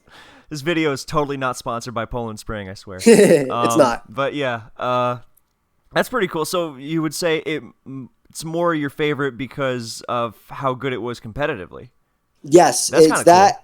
And like a mixture of like that and like how it, like I've always imagined like, when I was driving or I was like in the back seat of my family's car when they're driving, I could always look out the window and just imagine a Suicune just running around like it runs with the wind. It's like it does that sort of thing. So that's I always super imagine cool. this. Yeah. So I love that mon from there. Before we go into the last one, what are your favorite childhood Pokemon memories? I think preparing for my first VGC event with like a level 1 Rattata and things like that. That's insane. I can't believe that actually happened. Yes. Now I never ended up going to that event. But I had like a level 1 Rattata. I had a lot of my favorites. Right? I had like Kabutops. I think Kabutops is super cool. I had a Hound. Cool. Yeah, it is. And I had like a Houndoom, a Lucario. I just basically brought a lot of my favorites type of thing. I remember waking up every Saturday morning at like 9 and just not even turning on the TV, but looking at the TV till 10, right? Till Pokemon comes out. Like literally TV will not be on. I'll just be sitting there like, yeah, Pokemon. Every Saturday. And also, getting my Game Boy Pocket as a kid. I was like 3 when I got it. I just remember and playing through the games. Being stuck in Silph Co for 6 months. As a little kid. 6 months. Yeah, insane. Dude, because in Silph Co, back in the day, it wasn't Silph Co, it was the other one, but you could actually fight wild Pokemon in there too, right? They appeared. It was something. It was one of those towers where wild Pokemon actually did appear. Oh, right? You mean the Ghost Tower? It wasn't the Ghost Tower. It was something with Team Rocket, and it wasn't GSC either. It was yellow. But maybe it was their hideout or something. Yeah, I just remember getting out of there and my Pikachu was level 60. That's hilarious. Yes, and keep in mind, this is like badge number 5. Like, my Pikachu was level 60. I would literally just walk around in there and just battle. Like, battle. It's crazy to think about like some of the things we did with this game when we were younger. Both in the, the IRC thing in the teenage years and then, adventures like beating up on the Elite Four for the 6,000th time. To get every mon type of thing. Yeah. I loved it. Isn't that just the worst feeling when you beat the league and then you come back just to see kind of what's going on and they don't You're not the remember? Champion. Yeah, you're not even. I really do think they should acknowledge you. I like that in Sun and Moon. Then you're the champ. You defend the championship now. Yeah, that was very cool. Which I think is super cool. Yeah. All right. So now for the biggest final question: what can we expect for the future of pokeaim? Everything you can imagine. Well, I mean, definitely, in terms of Sword and Shield, I plan on uploading. I would love to be bigger, my goal or a dream, not necessarily a goal, but a dream of mine is to work specifically with Pokemon, right? In terms of whether being a tester or helping them better the games for competitive or convincing them to allow singles to be a tournament as well. Even if it's just battle spot singles, I think that's just like the step in the right direction in terms of singles itself and having representation like that. Obviously, I plan on continuing content like for as long as I can. I have a genuine love for Pokemon. So uploading is what I wake up every morning like, oh man, I can't wait to record this video and do this. Like even after this, I'm like, oh, okay, cool. I'm gonna go get some food, and I'm like, oh, I'm gonna probably stream. Like I can't wait to play Pokemon with my viewers, type of thing. So just like continuing to do that, and I guess put myself in position to where I can get lucky. And in terms of that, I mean like, if I want to explode off a Sword and Shield, I'm going to upload guides. I'm going to upload Wi-Fi battles. I'm going to upload Showdown Lives, because I want to lead as many people to competitive Pokemon as possible. I want people to share this joy that I have for Pokemon and even expound on it, right? That's what I want for Pokemon, and that's what I'm going to continue to do. That was beautiful. I think the Pokemon theme song is running through my head right now, and there are tears in my eyes. But yeah, that was lovely. So, like, for Sword and Shield, what do you, any hopes, special intimidate, or competitive wise, like special intimidate? I mean, yeah, special intimidate, physical assault vest type of thing. Obviously, Trick Room extender item, mold breaker item. Like, that's what I ask for every single time, even though they could be broken and probably Regenerator nerf to 25%. Yes. What I main hope is they made a statement that they want every Pokemon to be viable, right? And obviously they're talking about. Is that why they have so few? We're gonna get so little. That's Pokemon? What they're saying. That's what they're saying. That's what they're saying. So they want Pokemon to be viable, and they did say that those Pokemon would appear another time. A lot of people are saying that's BS, but I have a lot of hope. Every single time we go into a generation, we've seen buffs on specific Pokemon that make them better. Pelipper is OU, dude. Pelipper is OU. Politoed was OU in Gen 5. Like what? Yeah.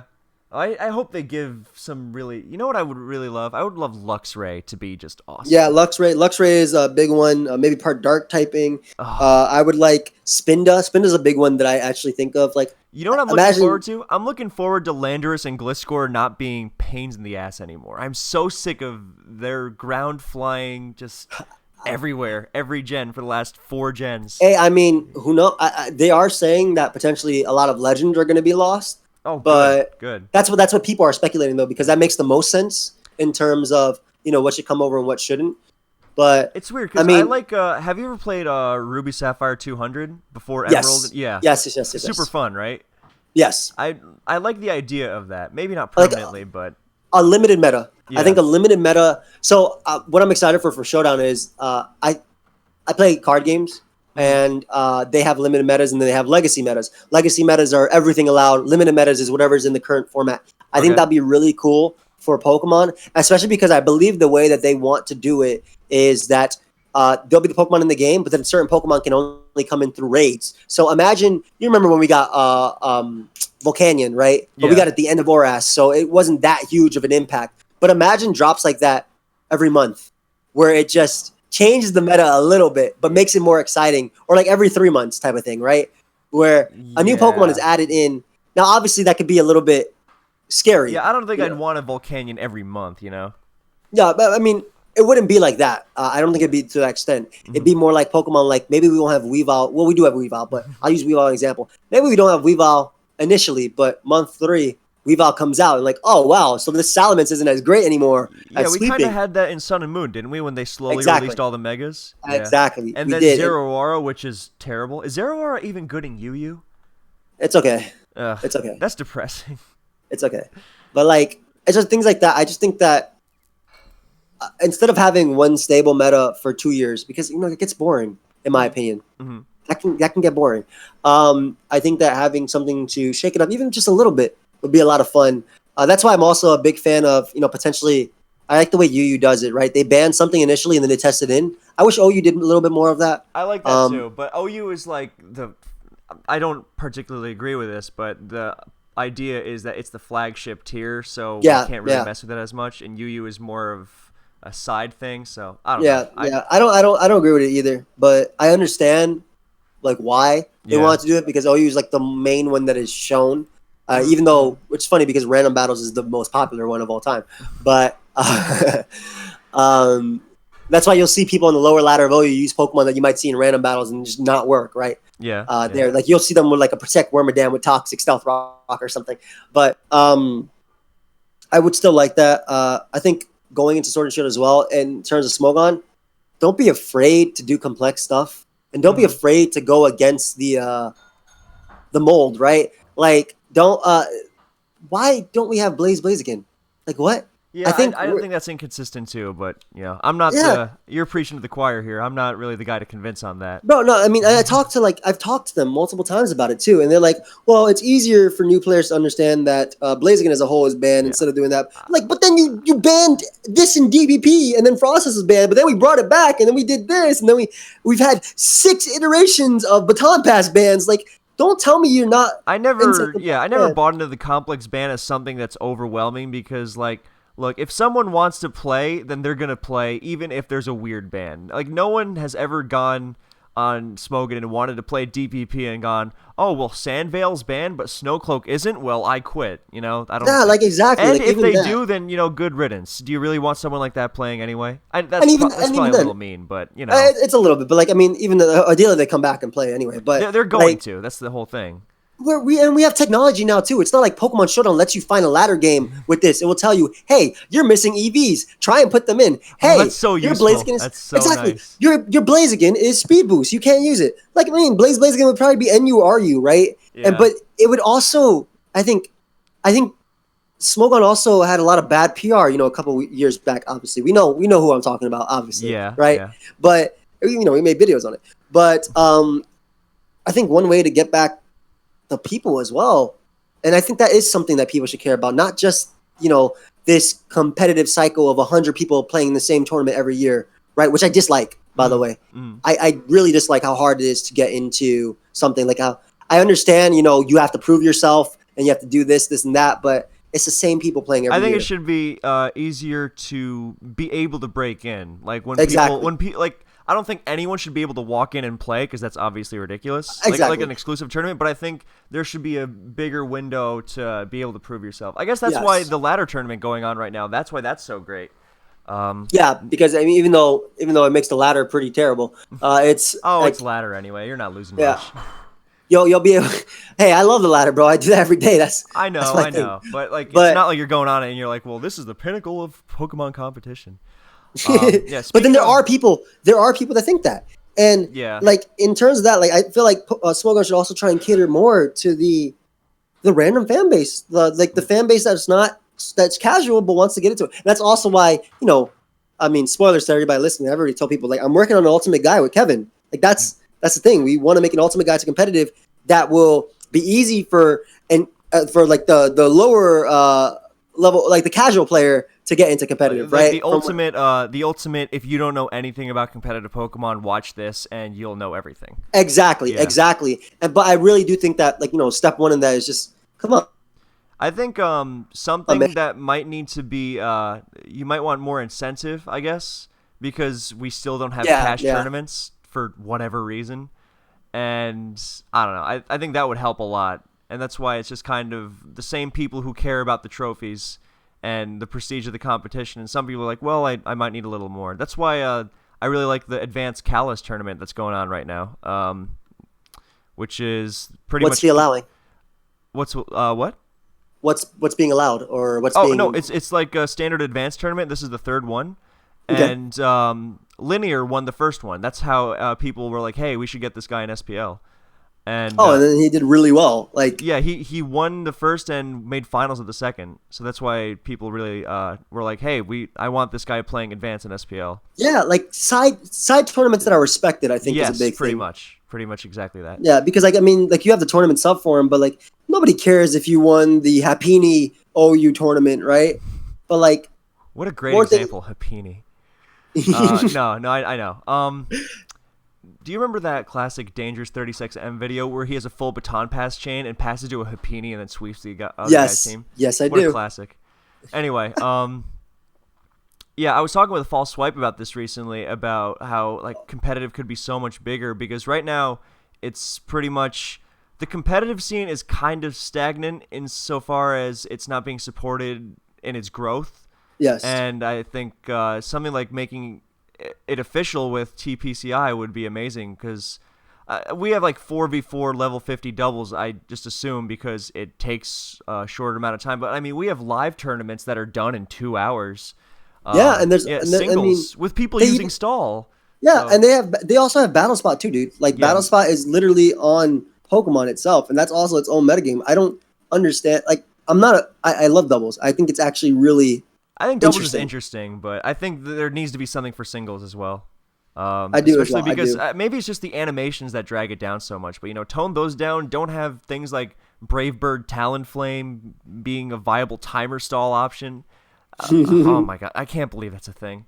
It's like, so why Because do you use Talonflame? Well, I mean, it's okay, but Brave Bird strips like 30, 45 seconds off the timer, so it's amazing. hey man, they actually changed the timer too to be Yeah, more yeah. like chess like, which I think made a huge difference as well. And Uh, Talonflame sucks now, so. yeah, which is a shame.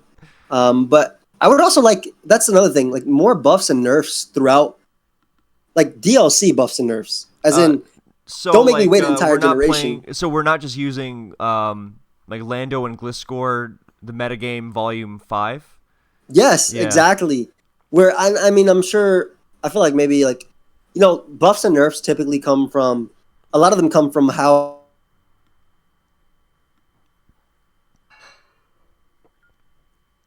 Joey cut out again. He'll be here in a second. In the comments below, let me know who I should interview Oh next. well, right? Like because You, they. you cut out hard just now. Oh, and he still is. Bro, brother? Can you hear Yeah, me? you cut out. So you said after buffs and nerfs, they come from, and then you died. Yeah, they. Okay, can you hear me now? Yes, yes. Okay, so a lot of them they stem from VGC, right? Hmm. Um, so like for example, if a Golduck is, well, I'll talk about like Mega Kangaskhan. There was one year where Mega Kangaskhan was literally on all top 8 teams that won. So the next year they nerfed Parental Bond. Hmm.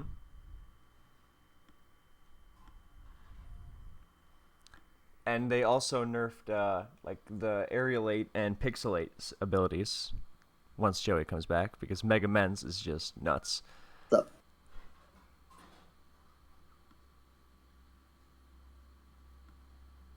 Oh, Kevin? you were cutting out hard, but you mentioned something about like No. Kangaskhan being nerfed because of VGC and it was insanely strong.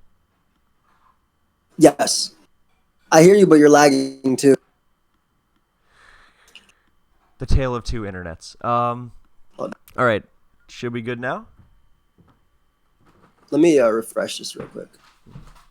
Okay, I think we're back. Yes, we are. Okay, cool. But yeah, they nerf those abilities. They nerf Swagger. They nerf Dark types. They do that, and then also they buff Pokemon like Pelipper because Golduck is allowed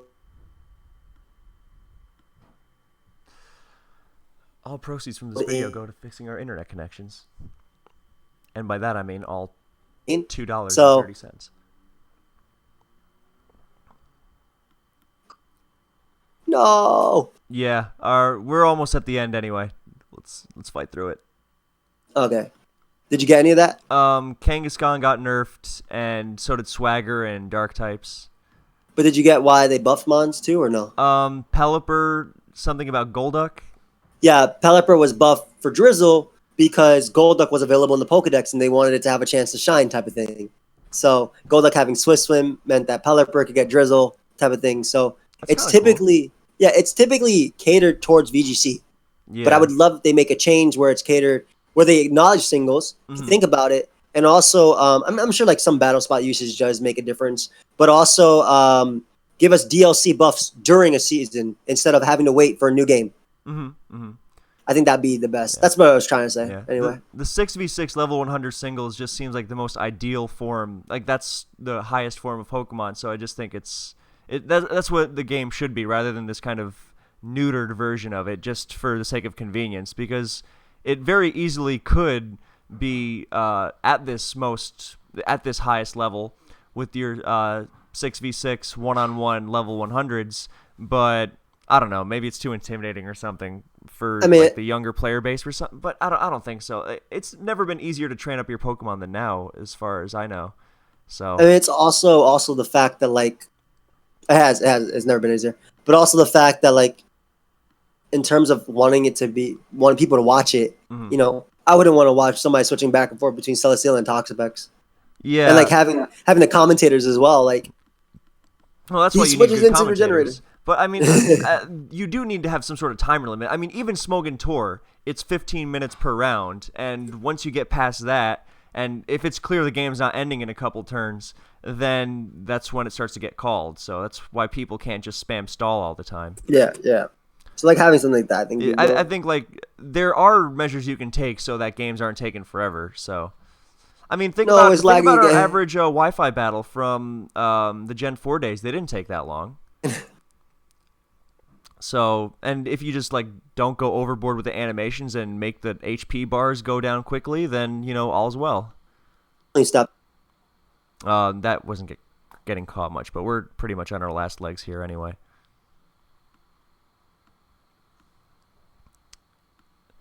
So, yeah, let me know who I should interview next, who I should hound down obnoxiously in their Discord PMs.